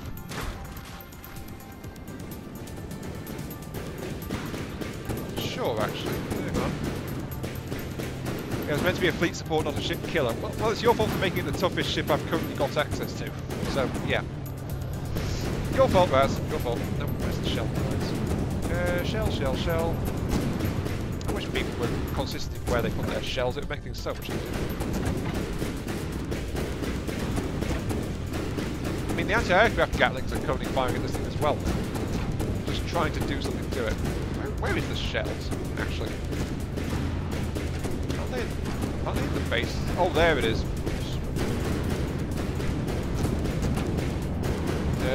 This is Squash 8. It's a Squash frag shell with an inertial fuse. Somewhat low velocity? Coming from me? No. Okay velocity. Inertial fuse, treble frag, and then the rest of it is focused into a squash head at 60%, roughly. Oh, actually it looks like about 70% on average, 75. So yeah, it's a squash frag shell that this thing is lobbing at the enemy.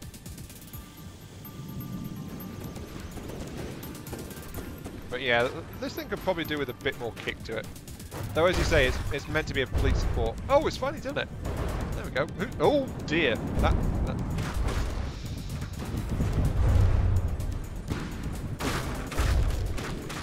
It's another pinnacle. I thought this was actually the knight. But no, it's a pinnacle. It just spawned kind of close. So the knight's backing off.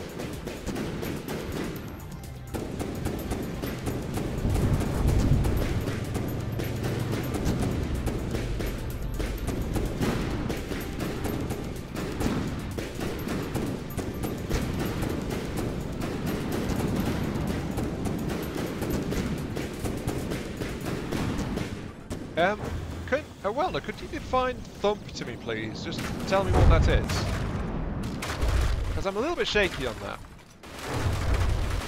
Oh, good. The pinnacle dies relatively quickly for this thing. It's getting a bit shredded.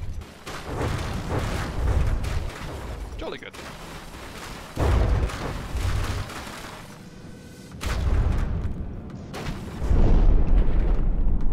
Yep, that looks important. Okay. That's dead, alright. We should have another spawn really soon. Yep, we've got a thing. What is that?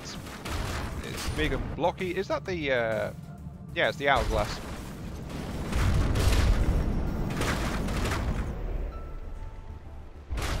You want me to change the thing? Yeah, okay. Thump is a variant of kinetic damage. Don't you mean yeah, don't you mean the hollow point?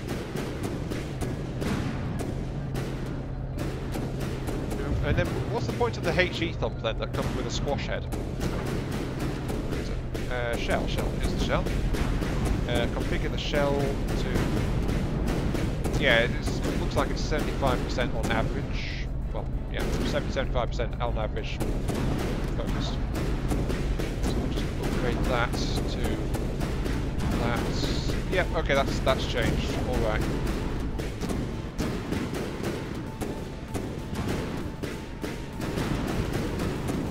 Yeah, I mean, what does it do though? Is it just like 10 AP ignores armor stacking?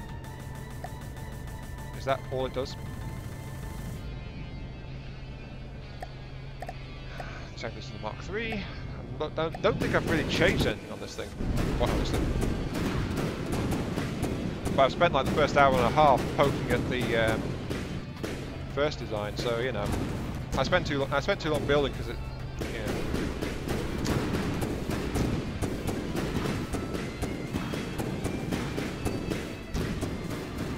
Basically a shockwave that travels through blocks.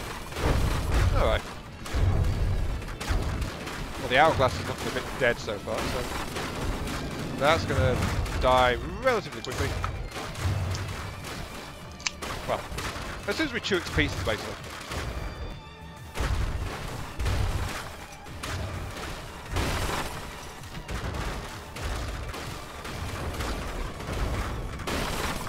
Looking at all the blocks drifting downwards.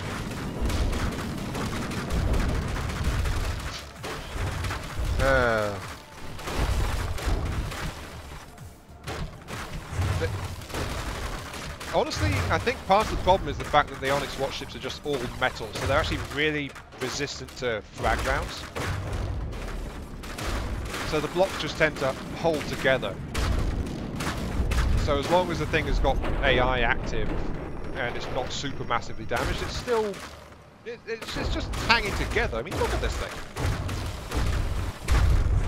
It's been gutted, but it's still alive. And it's still going. Oh, no, never mind, there it goes. Right, sure. Right, what's next? I think it's... Isn't it the Bulwark? Is that the Bulwark?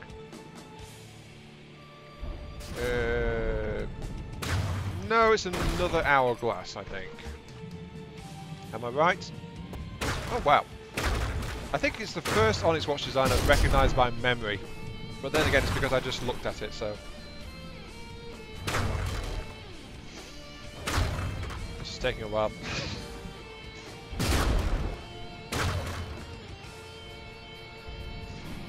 Oh, Slaughter? If you press E and then press E back again, it unlocks the camera from your vehicle. So, press tab to go into third person, and then double tap E. And it'll leave you in third person, but it won't be attached to your vehicle anymore. That's how you do that. Yeah, I mean, I spawned the Knight in first just because it's so durable. Since it's the most durable ship I've got. So, yeah. And it's lived up to that. It's not taken any real damage so far. I mean, it's lost a few barrel pieces, I think that's about it. So, nothing crippling at all. And it's just shredding the enemies very slowly. So...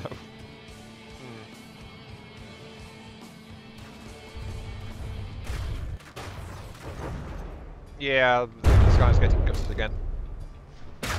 It's those armor-piercing shells, jeez. They just murder ships like this. I really do wish they were firing faster though. That's remains my one real gripe with it.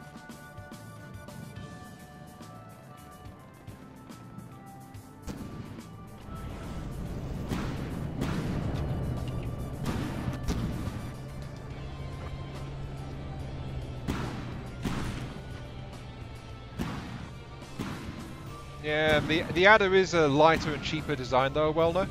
Also, if you remember, we did kind of overclock the cannons just a little bit. Have I ever seen a ghost? No. All I've ever heard is, on very rare occasions, I've heard my dead mother calling out my name. Very faintly, but it's like... but never heard or seen anything more than that, so, you know. That's the only thing I can say I've ever come across.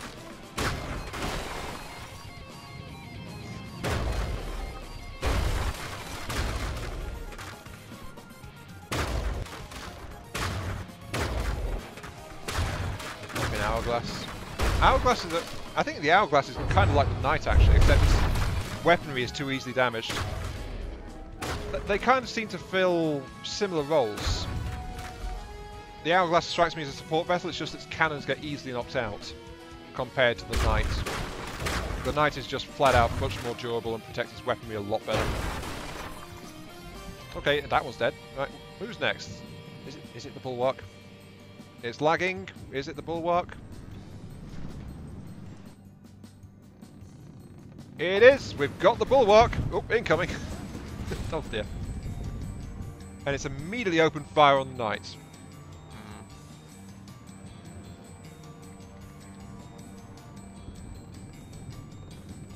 Incoming cram barrage.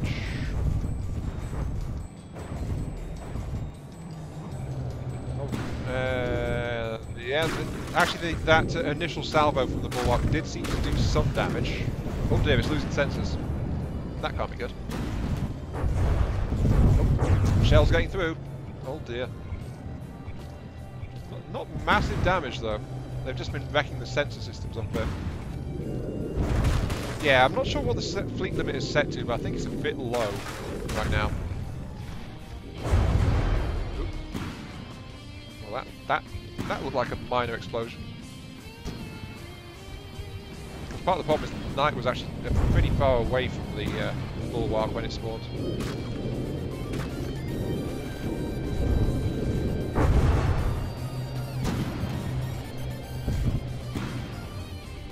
The giant moth on your neck and you screamed when you woke up. I once had... I'm not sure what it was anymore. What was it? Cockroach, I think. But yeah, once I woke up and there was actually a large insect in my ear. We have no idea how it managed to crawl in there either. When I was a kid, I just woke up and there was this insect in my ear.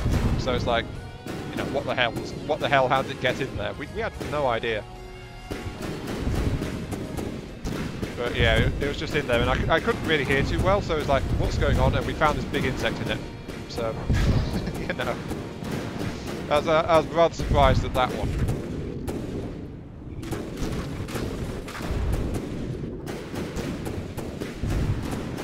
But yeah, I think that's the only thing similar I've got.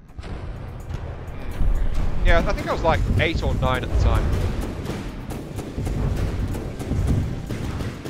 How much damage is the Bulwark taking? The Bulwark seems to be mostly active still. I mean, it's definitely cutting loose with its cannons. Let's see. How much damage has the Bulwark actually taken? Not that much by the looks of it, actually. A couple of torpedoes seem to have got through and punched some holes in the hull.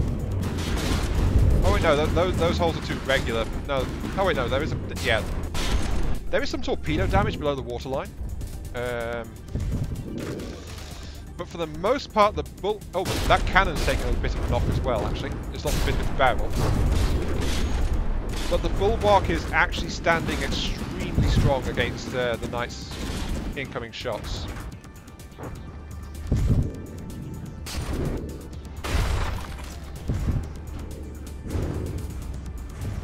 Yeah, the Bulwark is definitely weathering the storm very well indeed. It's minor damage only.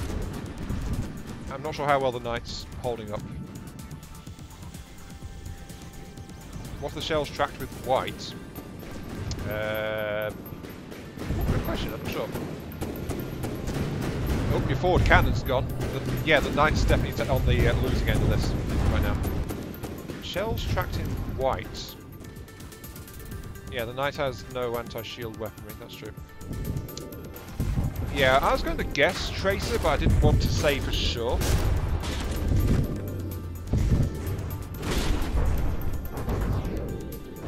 Yeah.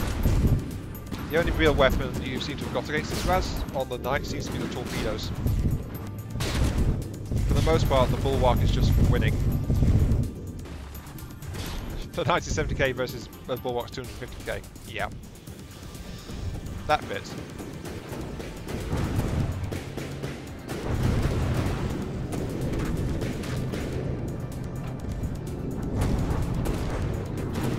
Oh my, there is a lot of damage going on. Oh, the front of the ship's been gutted. Very thoroughly, I might add. Well, actually the forward turret's gone up, so...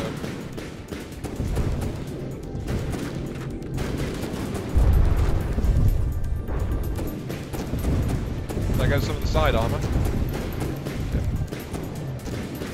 Yeah, side armour. Left side is gone. Sorry, the port side armour is gone. The forward turret is gone. The forward missile battery is gone. Yep. The forward point defence weapons are gone. Yeah, oh dear. And apparently the knight has learned how to fly. Off it goes. Splash.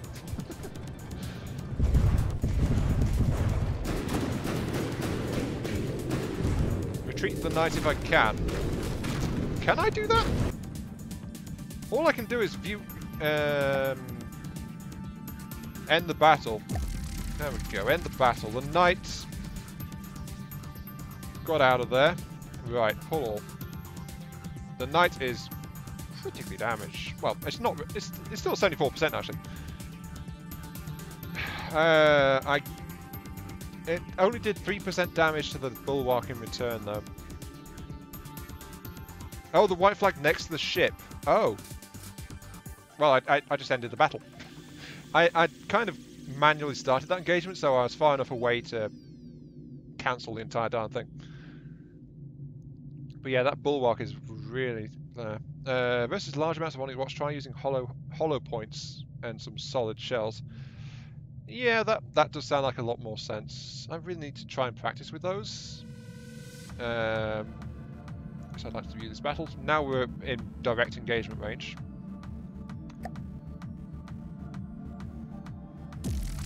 The knight is still at the top of the list. I'm going to retreat the knight down because it is very badly damaged at this point. I really wish you could click and drag on this list, but I can't. So I'm going to drop the light down to last place. But I'm also going to increase the battle limit. It was at 16.2 thousand meters cubed before. I think it was like 20 was okay-ish. I'd like to point out that single ship, though, is 7.7 thousand meters cubed on it. So, yeah, where's the Lancer? There's the Lancer. There it is. Teleport to that ship.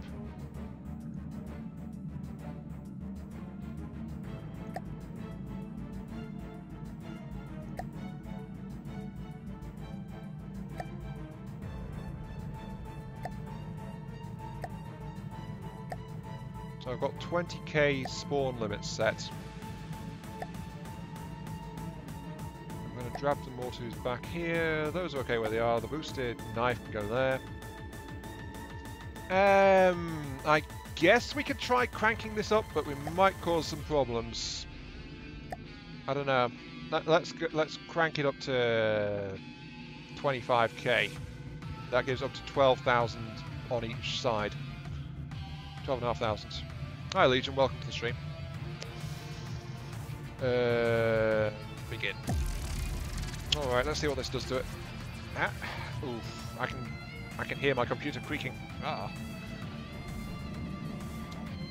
Got a lot of stuff involved. Many shells are the Bulwark's having a field day, just launching shells here, there, and everywhere. Something has exploded already. Don't know what it was.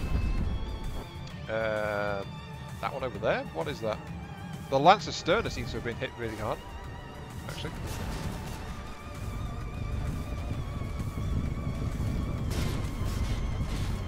There's the other Lancer, the Lancer Dacified, just trying to back off to get some range. Who's engaging over there, actually? That one's kind of motoring. That one is the Forerunner.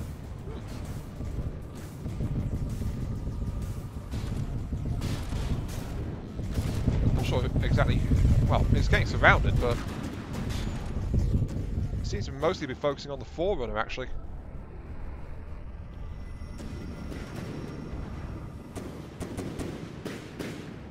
Kind of a bad choice, to be quite honest. The Forerunner doesn't really...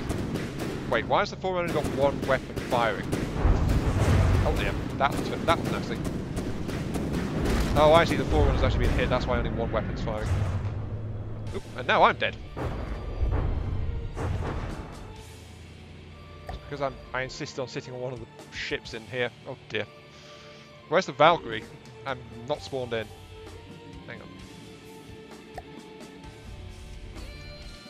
Let's just unlatch from here and watch it from the ocean floor. Oh, the Lancer Dacified is listing very badly. Oh, its entire rear engine section is gone. Yeah, these lighter ships are in serious trouble.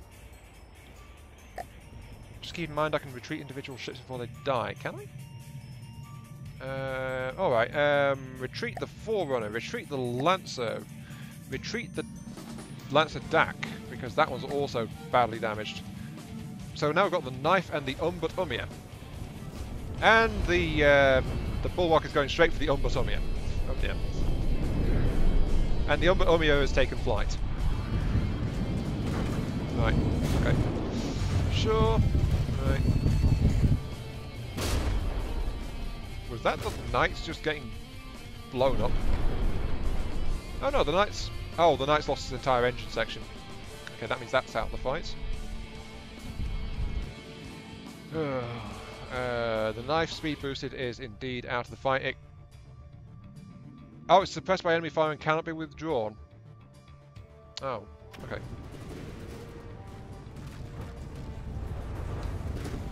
The Umbut Umia is doing its best to engage, but it's not really geared for this kind of thing.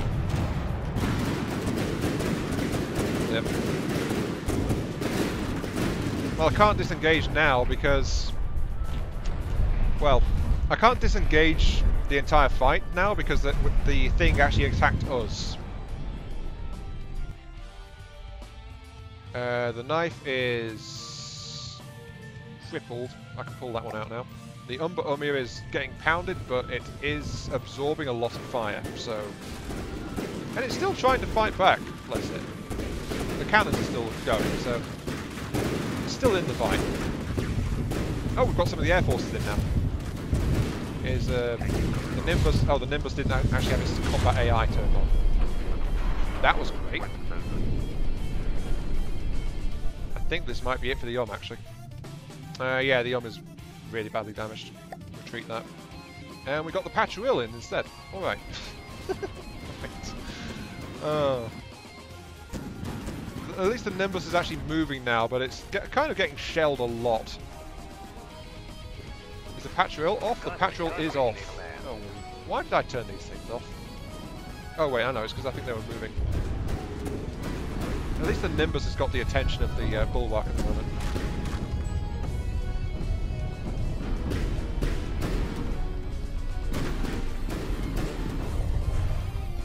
I think the Nimbus might have been a bit of an answer that we were looking for, quite honestly. Yeah, all retreating ships count as kill if you lose. Yeah, I was expecting as much. Oh, no, it's going after the Patruil. Patruil dodged, though. The Hawk is damaged.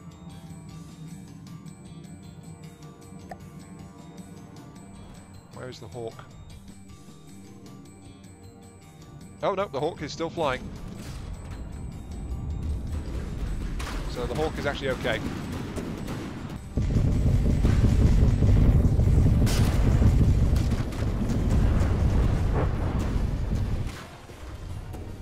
That Patrol, though, it's been a solidly dependable ship ever since I first spawned it.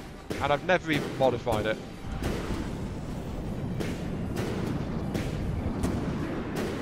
I mean, I was using this as the anchor before Raz's heavier designs really came in and he established himself for building such durable ships. Oh, that looked painful.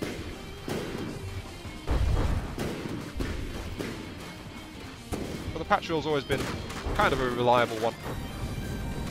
Getting a bit fumbled now, though. Oh, we lost the Hawk while I wasn't looking. So the Hawk must have got hit by a cram shell or something. Oh dear. Now the Patrol's taking the brunt of it. The Nimbus, though, is doing really well for the most part. Oh dear, I think the Patrol's kind of done for. Yeah, the Patrol's kind of disarmed right now, so... Oh, the adder's in. Got an adder. Where is that adder? There's the adder.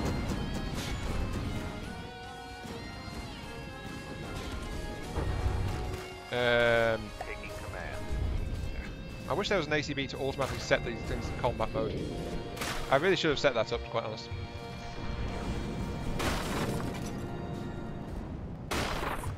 No, the adder's fine, it's just that the AI wasn't on.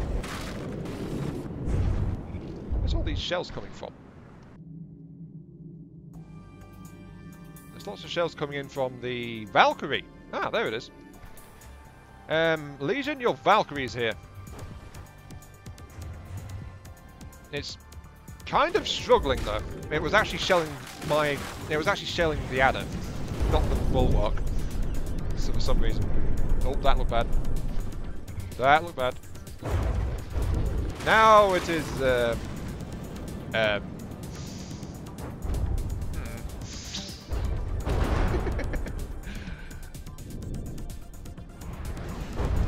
No, I didn't touch the shields, Welder.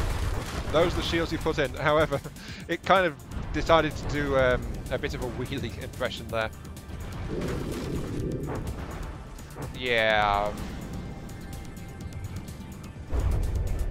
If it gets damaged, it doesn't really like to settle in the water too well. Whoop.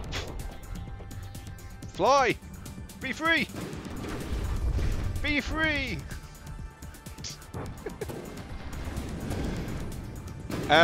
Welder, I left that ACB alone actually. That ACB is still there.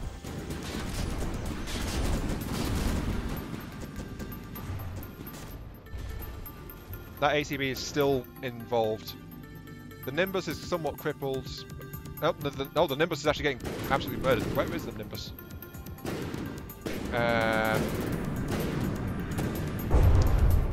Oh, here's Legion's Valkyrie. For some reason not using its main cannon, not sure why.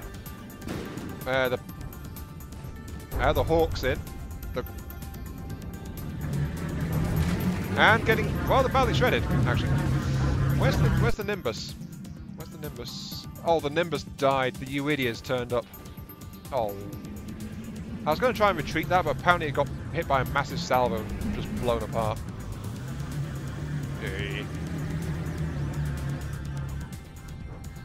So what the heck is that eagle even doing? Right.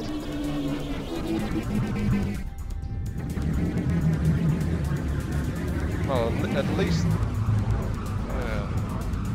how's the Bulwark doing? I'll try and see. There's slow motion right now, so I think there's a lot of explosions going on.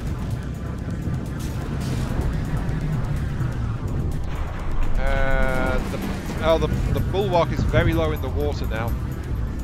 Yeah, I think it's kind of been flooded, so it's really struggling a bit. It's lost some of its weaponry too.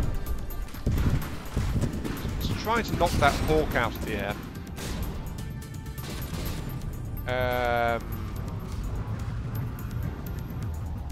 A Wellner's ship is still with us. It's been kind of mauled along its right side, but it's still here. Where's the Valkyrie though? The Valkyrie is actually still here as well. It's not very badly damaged. Yeah, the adder's really badly crippled though. Retreat that one. And the Hall of Cabrio is now present as well. Actually, is that still on? That is on, yes.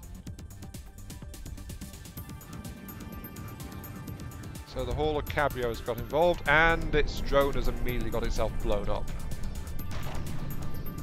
Oh, no it hasn't, it's still fine. Wait, has it? Yeah, I think its drone got killed. Yeah, its drone is dead. Oh dear. At this rate, the Bulwark is going to knock out the entire darn fleet, though. Must admit to that. We've been fighting for several days at this. Oh, there goes. Yep, there goes the last eagle. The Mordu Crown is crippled. The Euidia is running around somewhere. The Valkyrie is also still running around, quite happily. There's not much left. Most of the fleet's been knocked out at this point.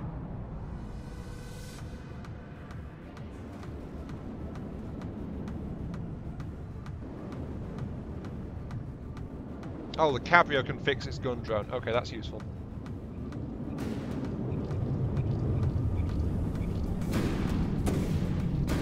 It's not very powerful, though. Looks nice, but not sure about its combat effectiveness at this point. It's another one that I've not actually modified.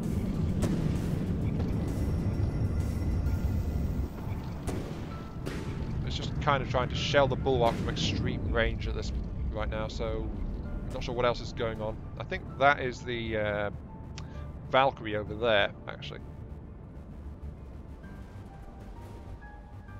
Yeah, I think this is the Valkyrie. Yep, that's the Valkyrie. Still not sure why one of its turrets is not firing.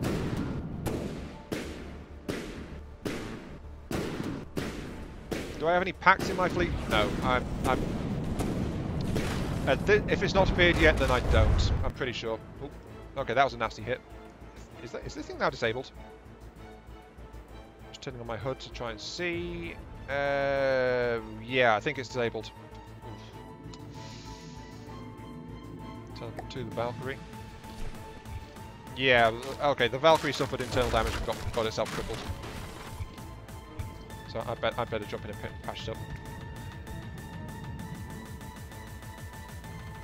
Yeah, well, a lot of this stuff, yeah, seems to be struggling quite a bit against this heavy on its watch design. Don't know how it had done against the others, but oh, something exploded. Everything's on. The Valkyrie's okay. The Hall of Cabrio is actually fully functional again. And because I boarded it, the Valkyrie is also back in the fight. So, but it's really, really far away though. Oh, now it's getting shelled again. And it's launching volleys of torpedoes.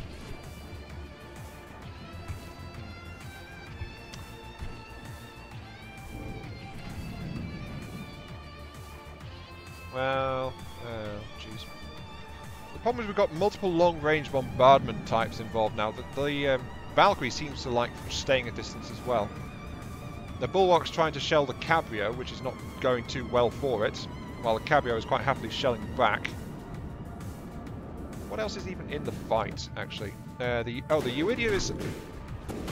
It's been in the fight for as long as the Valkyrie has, actually, but I've not seen the Euidia anywhere. Where is the Euidia?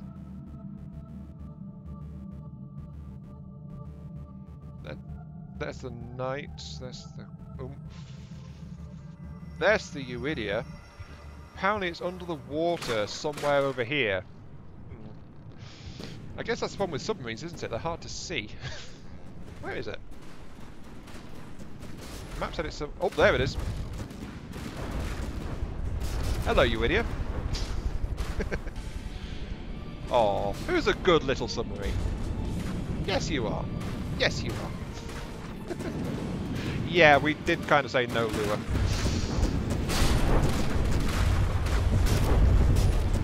The Bulwark is just not very accurate at long-range fights in this.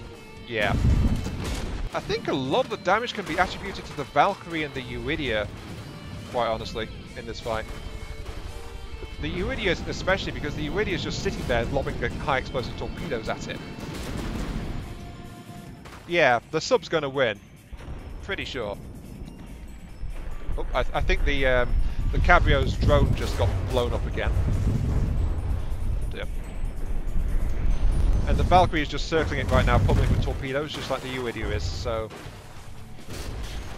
Oh no, yeah, Legion. I mean, oh dear, that looked nasty.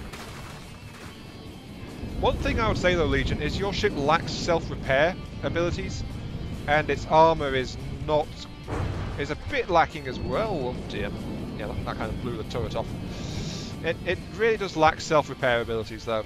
I mean, the only reason your Valkyrie is still in the fight is because I hopped into it, so I'm fixing it.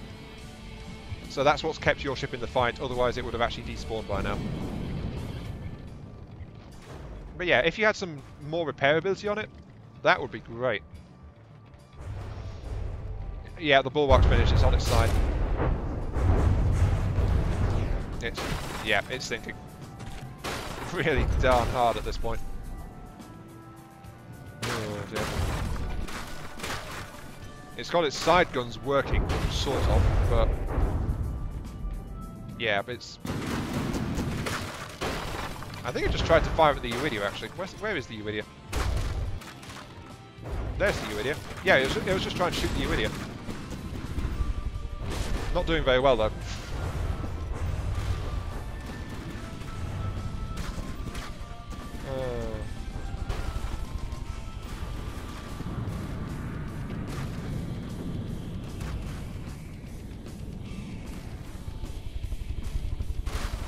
Wellner, with that I would suggest you have something which makes the craft go into reverse when it reaches 500 meters. So that way it won't reach its minimum range, so it'll just go back and forth. And if you also trigger the drive to go sideways as well. Like, maybe if you had a drive maintainer, which turned on or off. So as soon as it got to 500 meters, it would trigger the reverse and some side strafing thrust as well. That would probably do well.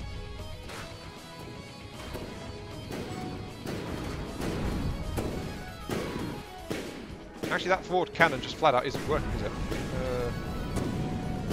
Why is this thing not working? Oh, I've got control of it. Wait, really? No, I've not. I've had control of something, but it's not that forward turret. Why is that forward turret not working? However, the Bulwark is actually sinking right now. But why is this forward turret not online? Wait a second.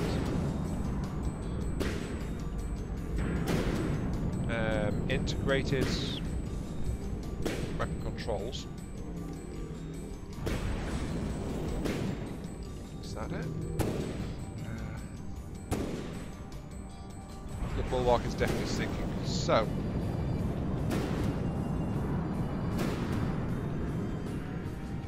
Here it is, right? Not connected. Not connected. Ammo intake. Okay, there's something wrong with this thing. It's not got a wireless link. Ah. Don't know when or how that happened. Wireless receiver. There we go. We actually won it. Eventually. We took a lot of damage in the meantime. There we go. Okay, that forward gun is now re-enabled.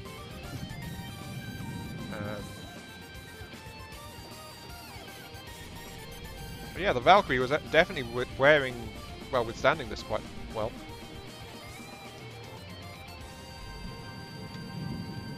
Save this vehicle. There's the Mark III. Okay, maybe I disabled the forward gun, but I don't think I did. So what died? I know we lost the Nimbus and the Eagle. So we lost those two. That was a rather nasty battle, though. Right, pull everything. We've lost the... right, okay. Casualty list. We've lost the Eagle. That was the last Eagle as well. We've lost the Hawk. We've lost the Nimbus. And the Mordu Cram got blown up, but the Cram is actually a sub-drone of the Cabrio Cram, so that's okay.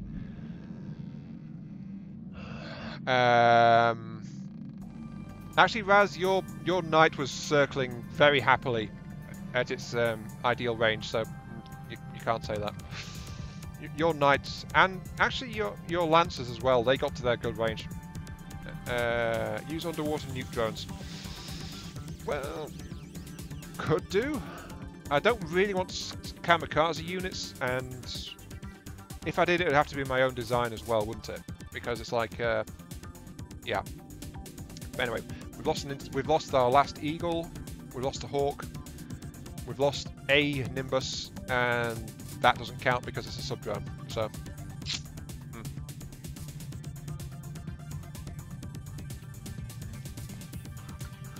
okay. Still, that was actually really hard fought, and it took our entire fleet.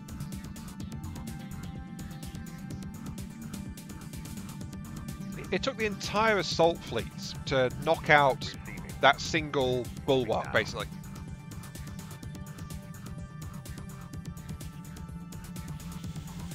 Our entire fleet. And actually, honestly, the only thing that didn't get involved was the oomph. The oomph didn't actually get a chance to spawn. And of the things that did spawn, the only thing that didn't get damaged was actually Savorti's Euidia. So the little Euidia submarine was the only thing that didn't actually get damaged in that. So, what do you know? Savorti's made a really good submarine, it turns out. As for the Wyvern being the answer to most of the Onyx Watch stuff. Alright. Hang on, I need to make some notes of this in the Discord, I think.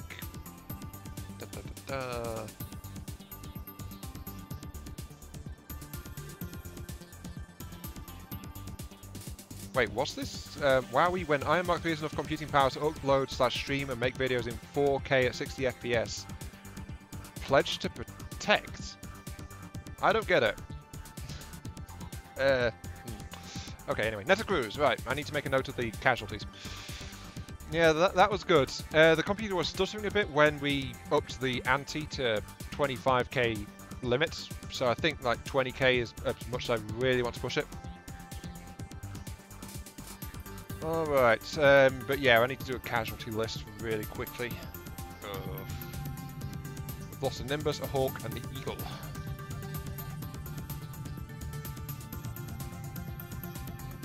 Thank you. There's a Wellness. Which one's a Wellness? It was a Wellness Adder.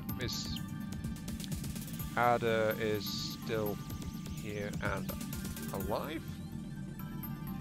Subject to refit. Taking on our first Bulwark foe. We lost an Eagle. Last one, IRC.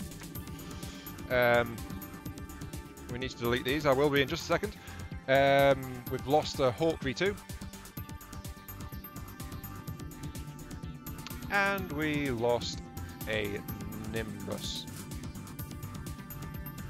Right. There we go. Okay, so those are gone.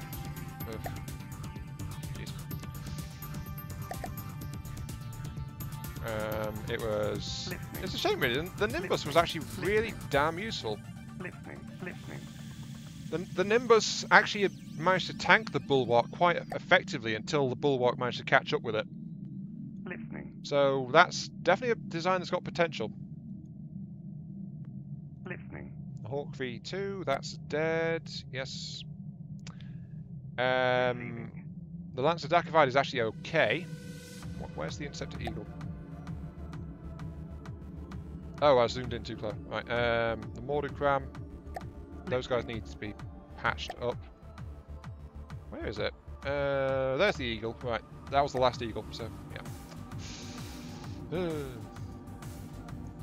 Yep, you proved it, Legion. That's absolutely fine.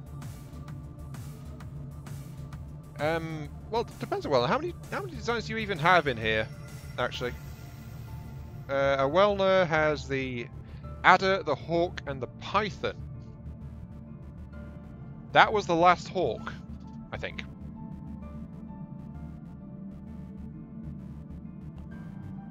Wasn't it? No, that wasn't the last Hawk. It was the last Eagle, which wasn't yours. But yeah, if you want to retract a design, just say so in the Discord, so yeah.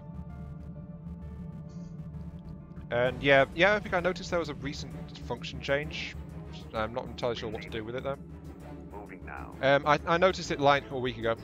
That was the first Hawk I never built second. Yeah, I thought it was.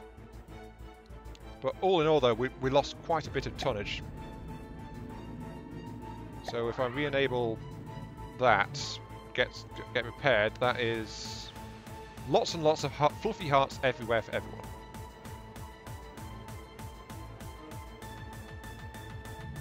Yeah, that's going to take some fixing.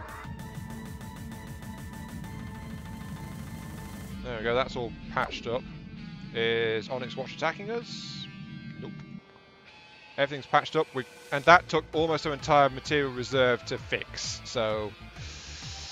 Sorry Raz, we are not anywhere near getting out your new ship to make mincemeat of the Onyx Watch. Because just repairing the battle damage actually cost us dearly. That is as far as I want to take it, the stream today, but I can show you the state of the scythe if you guys want. Just to round out and finish the episode, the scythe is my own cheapo battleship, which I was building for this. Yeah, I think some kind of cram bomber would probably be a good idea. But yeah, I can show you the state of the scythe at this point. Should be interesting, I guess. Receiving. Is everything fixed? Yeah, everything's fixed. Right, okay. But yeah, that's as far as this has gone. So, save the game. Netta Cruise. Save, yes. Return to main menu. Okay. Right. So you get to see my own attempt at a super cheapo battleship. Which is currently priced, as I said, it's about the same cost as Razul's knife. So that's where it is right now. Unfortunately, it's not got little things like AI and shielding and stuff like that. So it's still like an hour-ish from completion. That's a lot missing. Just gotta wait for this thing to load out. It's thinking a bit. It's thinking quite a bit. Why are you thinking so much? Just please don't tell me the game's crashed. Is the live stream still up? Oh dear.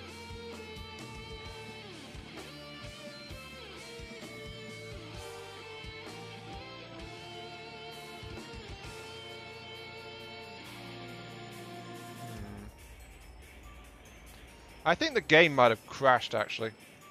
Yeah, the game has crashed. Oh, hang on.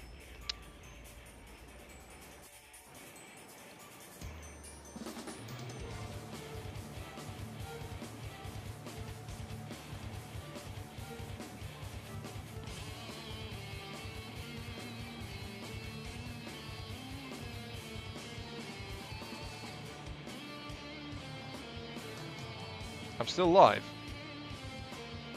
Not on my end. Oh, wait. Never mind. Wait. Never mind. Okay, that was just a really long loadout time. Oi. Right. That took a while. Longest I've ever seen that one, actually. Probably because, well, I probably did something to memory leak it.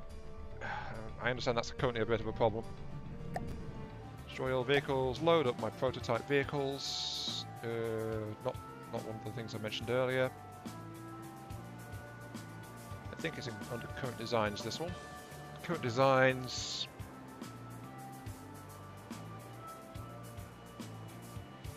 Many small ships with powerful weapons.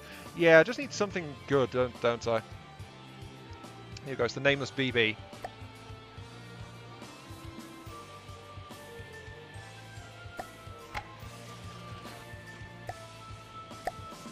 So yeah, this is my battleship. There are many battleships like it, but this one is mine. Well, there aren't actually many battleships like this one, but, you know. I can say that. It's a saying, isn't it? But this was my attempt to build a super cheap battleship. And I honestly intended this thing to have smokestacks and things like that. So, you know, but it's just sitting here quite happily at the moment. Let's see, what can I tell you? It's got these 3 cannons, which are its primary ballistic armament. They're kind of slow firing, but it's like massive boom kind of thing. Double barrel. Kind of slow firing as well. But that's because they're entirely surface cannons, though. They're actually mounted. They're purely deck guns, actually. That's all there is to them. So they're very slow firing, but they do kick out a bit. Then weapon group 2 is, if I recall, the it's these guys, the close range shredding turrets, which are firing frag shells at a high rate of fire. Again, they are surface mounted turrets, so they're deck turrets entirely. But there's 3 of those, 2 on the nose, 1 on the stern. Then we've got the is it the side turrets? Yeah, then we've got the secondary turrets mounted along the sides here, 5 on each side, which are firing high velocity kinetic shells, so, you know, lots of extra DACA. Though they just, again, kind of slow firing. That's kind of a trait this ship has, really. It's very slow firing. Then lastly, in Group 4, we have got the missile battery, which is actually the ship's main armament, which is this lot down here.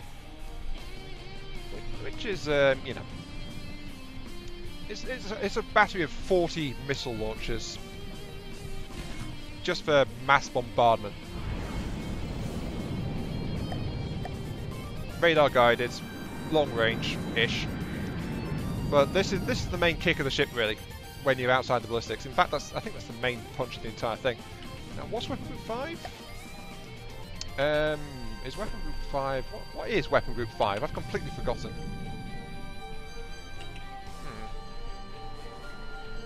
What did I assign Weapon Group 5 to? I have no idea. Oh, wait, yeah. That's what it was. It's the side-mounted torpedo launcher. Oh, how did I forget that? Alright, so yeah, we've got these side-mounted torpedoes.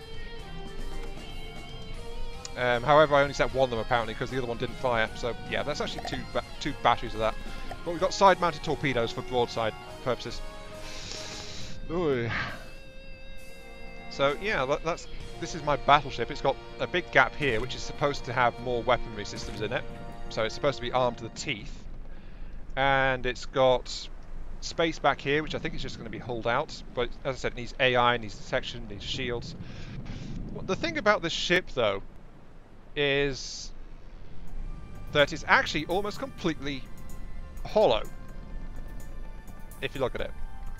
I mean, look at it. Look at it. Look how empty it is. It's very thin, and it's also very empty as well, so there's lots of room to improve this thing. In fact, I think entire volume-wise, it's only like 60% used. So there's like 40% of its internal space has not been used at all. But yeah, it's very thin. It sits very high in the water. It's got a lot of turning force on it. Yeah, laser AMS would be a good idea. It's actually got a really good power plant on it, if I can show you. It's actually got a steam turbine power plant installed, so it can kick up really high if required. Other than that, it's got like 4,000 power on its battery reserve, and then the steam engine comes on to charge the batteries. So that's what that does. It's also got PID stabilization to sit higher in the water, so it's PID controlled in terms of pitch and depth and all that jazz. So that's stuff like that. It rides higher in the water than it should if you look, because this entire section is below the waterline. Then above the waterline we've got like more than half the ship. And the last thing, well, there's 2 more things to note about this thing. And that is that it's actually an even block count in width, not an odd block count. So if you can see here, it's like it's entirely even. But then the design trick of the ship is that the turrets are actually central. So the turrets are actually mounted on this middle line right between these two blocks. So they're perfectly symmetrically mounted, these turrets, all of them. That's why there's a small half block gap on the sides, if you look. So yeah, I think that is purely the unique trick to this particular ship. It just has those centerline turrets despite being an even number of blocks across. And then of course there is also the last thing, which is it's actually hard to disable it because it's got some of its propulsion at the front as well as at the back. And if I kick it up, I did install cruise control on this thing, didn't I? No, apparently I didn't. Okay, right, I'll just hit forward. Purely propeller driven, this thing is currently doing 18.5-ish. So yeah, about 18 meters per second right now. So that's definitely not so bad.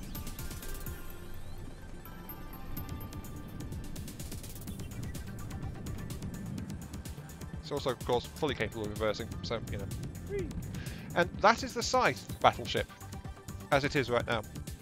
As I said, it's maybe like an hour or so off from being completed at this point.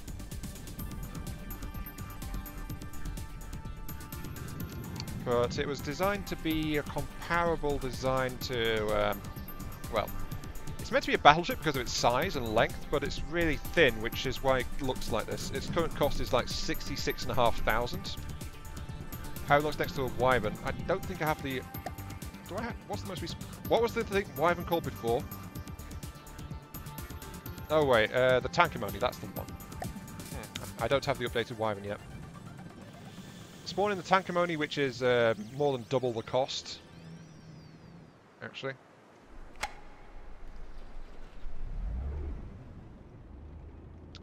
And then we will back up. Wait, why am I in the Wyvern? Never mind. But it looks like they're about the same length, actually. No, mine's longer. Mine is longer than yours. Haha. Yeah, this is an ancient version. Because I remember you said that when it was last mentioned. Yours steers kind of strangely. It doesn't seem to have center point turning. Yeah, mine's longer though. From the side, their silhouettes are roughly the same as well. If you look at it, pretty similar. Can I take a hit as well as dish it out? Yeah, I can take a bunch of hits actually, Epic. The armor on this thing is like 3 to 4 meters thick in most places. It's metal armor backed up by light armor plating, and also the core sections like battery packs and internal munitions have also got stone plating reinforcement as well. So yeah, there's quite a lot of reinforcement around it. Also, everything that's currently installed in the ship is below the waterline as well, so that's an added layer of protection too. Let's see, how long is this ship? Your ship is 108 meters long, Raz, while mine is 123 meters long. So yeah, have the Wyvern take a shot at it to check the armor. Okay, which gun? I think that's probably a valid question. Which gun? I suspect your shot will probably ventilate this because my ship doesn't have any shielding up, quite honestly. So, alright, weapon 1 is the cannons. Here we go. This is probably the thickest part around here.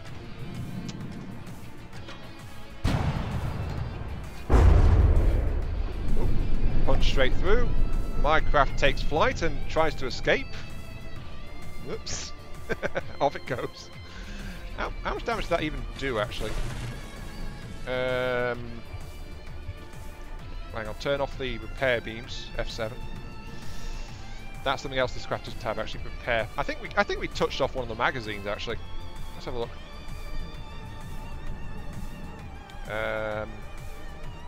Actually, what got touched off there? Ah. Yeah, I actually shot it right where the internal ammo magazine was. So that's why it took flight.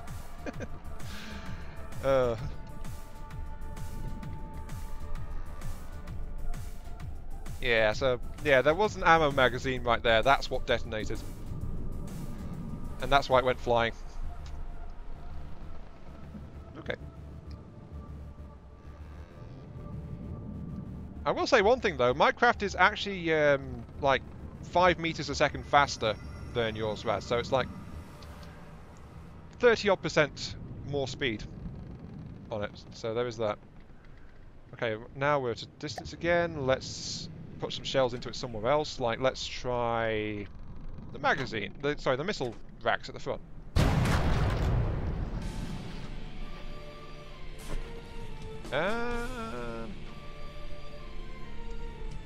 That's disabled 2 of its launchers. Yeah, that knocked out 2 launchers, but the rest of the ship is actually okay. So, okay, so it's got the same speed then. Right, so a full salvo from your main guns knocked out some of the forward launchers, but that's it.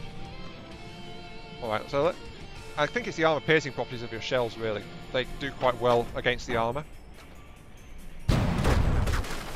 And surprise, surprise, they killed the side guns very easily and just knocked through the thinner dorsal armor, because the dorsal armor has not been reinforced at all. It's only 1 meter thick. But yeah, they knocked a hole into it, but that's all okay. And my BB is still 95% operational, and most of its weaponry is still operational as well. So yes, the answer is that I can actually take a hit. But I should also probably point out as well that part of the stone reinforcement is that it's reinforced the main drives and things as well. It's knocked out the complex controller though, that's missing. So this thing would have gone to AI control entirely at this point. Let's just get that back in.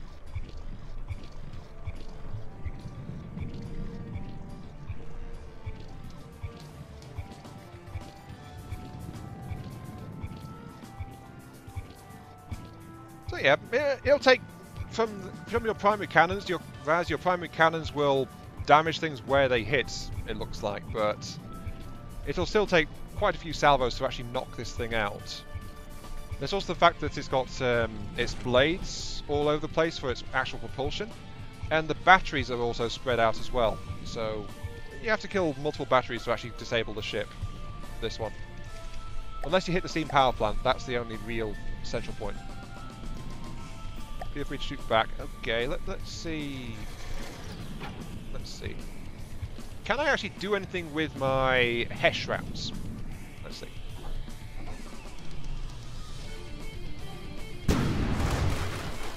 There is the problem. This is not an enemy ship, so it's actually struggling to lock onto it quite hard. That's an issue. Can I get an enemy spawn of this thing? Player ships. No, wait, hang on. Tankimoni, kill it. Yes.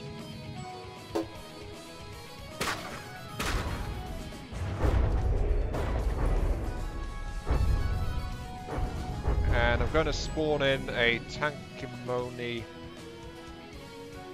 on an enemy team. So, yeah. Tankimoni, spawn to... Don't spawn in the vehicle share, please. Spawn for Great Islands, please. I've got to be really quick and disable the AI, though. Turning off. Turning off. There we go. It lobbed some torpedoes at me, though. Oh dear. EMP torpedoes, huh? Actually, those torpedoes didn't really do much of anything. They sharded some outer armor, but that was about it. Okay. Right, now I can actually lock onto this thing. Which will help immensely. Which is better than the Kingstead? I have no idea. I I would say out of the two, Razul's is superior, definitely, but then again, Razul's is also more than double the cost as well. So that, mine's longer, but that's about the only edge it's got. Razul's is a lot heavier.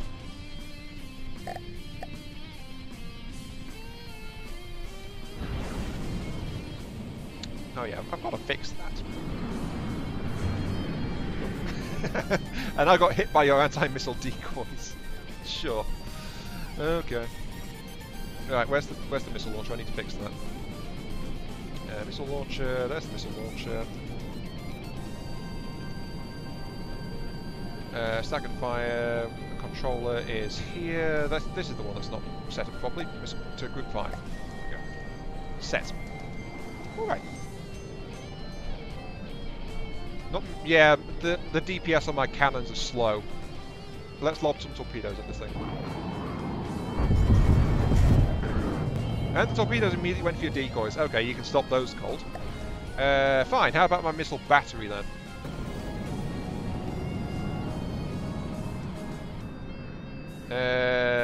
Yep, they're getting decoyed as well. Off they go.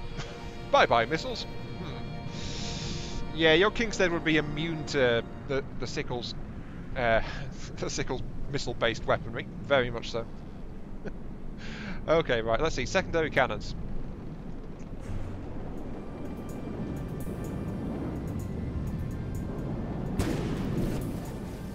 These are the high velocity kinetic rounds, though.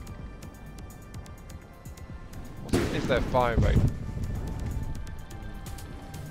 Not too sure. Actually, you know what? No, I don't actually have AI control set up, so I can't. Yeah, that's not really getting through. This battleship is apparently a bit too cheap, so yeah. Well, that was always going to be an issue, though, wasn't it? It's a very, very cheap ship. Okay, then fine. Let's bring the Gatlings into play. See what they can do. These are frag-equipped Gatlings. Very low velocity shells. Oh, some of it's actually getting through.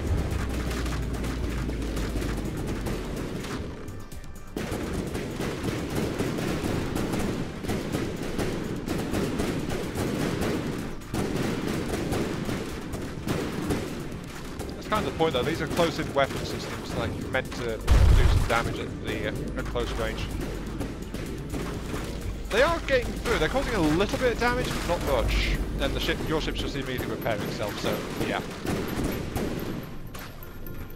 And yeah, that was an entire clip from the Gatlings. Didn't do a thing. Alright, that just leaves the main cannon battery, which is probably not going to do much either. It's a low-velocity Hesh shell, so... Oh! I saw pieces blowing up there. Something got through.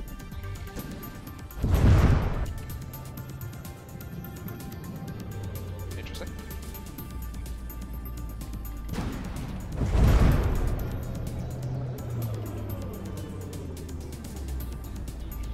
It's causing, again, superficial damage. Though it depends how close they get before the AMS intercepts it. So far out of everything though, I would say against your ship, my primary cannons and my Gatling seem to be the ones that do even anything.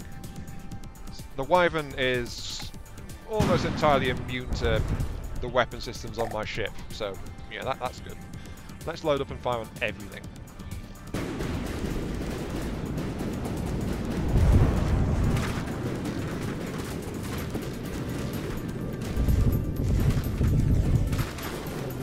Oh. Okay, full barrage is getting, again, a little bit of damage through, but... yeah, again, it's superficial at best. Yeah, that's the owner. Heat. Actually, the primary cannons do fire heat shells, not Hesh. I misspoke.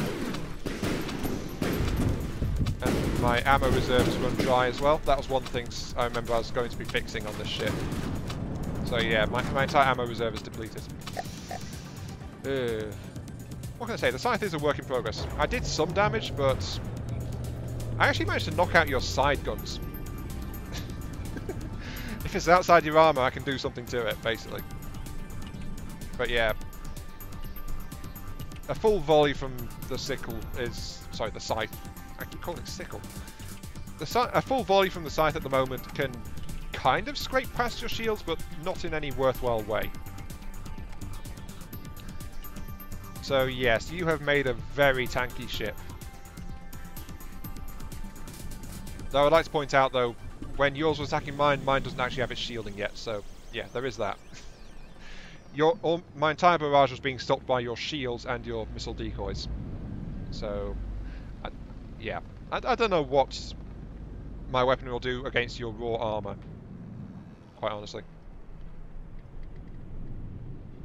But yeah, I guess with that demonstration of futility, it's time to end the stream. So, I hope you enjoyed the look at the cheapo battleship I was working on. This 9 Mark III. Thank you all very much for watching. I hope you guys have enjoyed the show and this 3-hour return to Netta Cruise. Almost. Yeah, we're almost. We've got like 15 minutes left. So yeah. And I'll see you all some other time. Yes, indeed.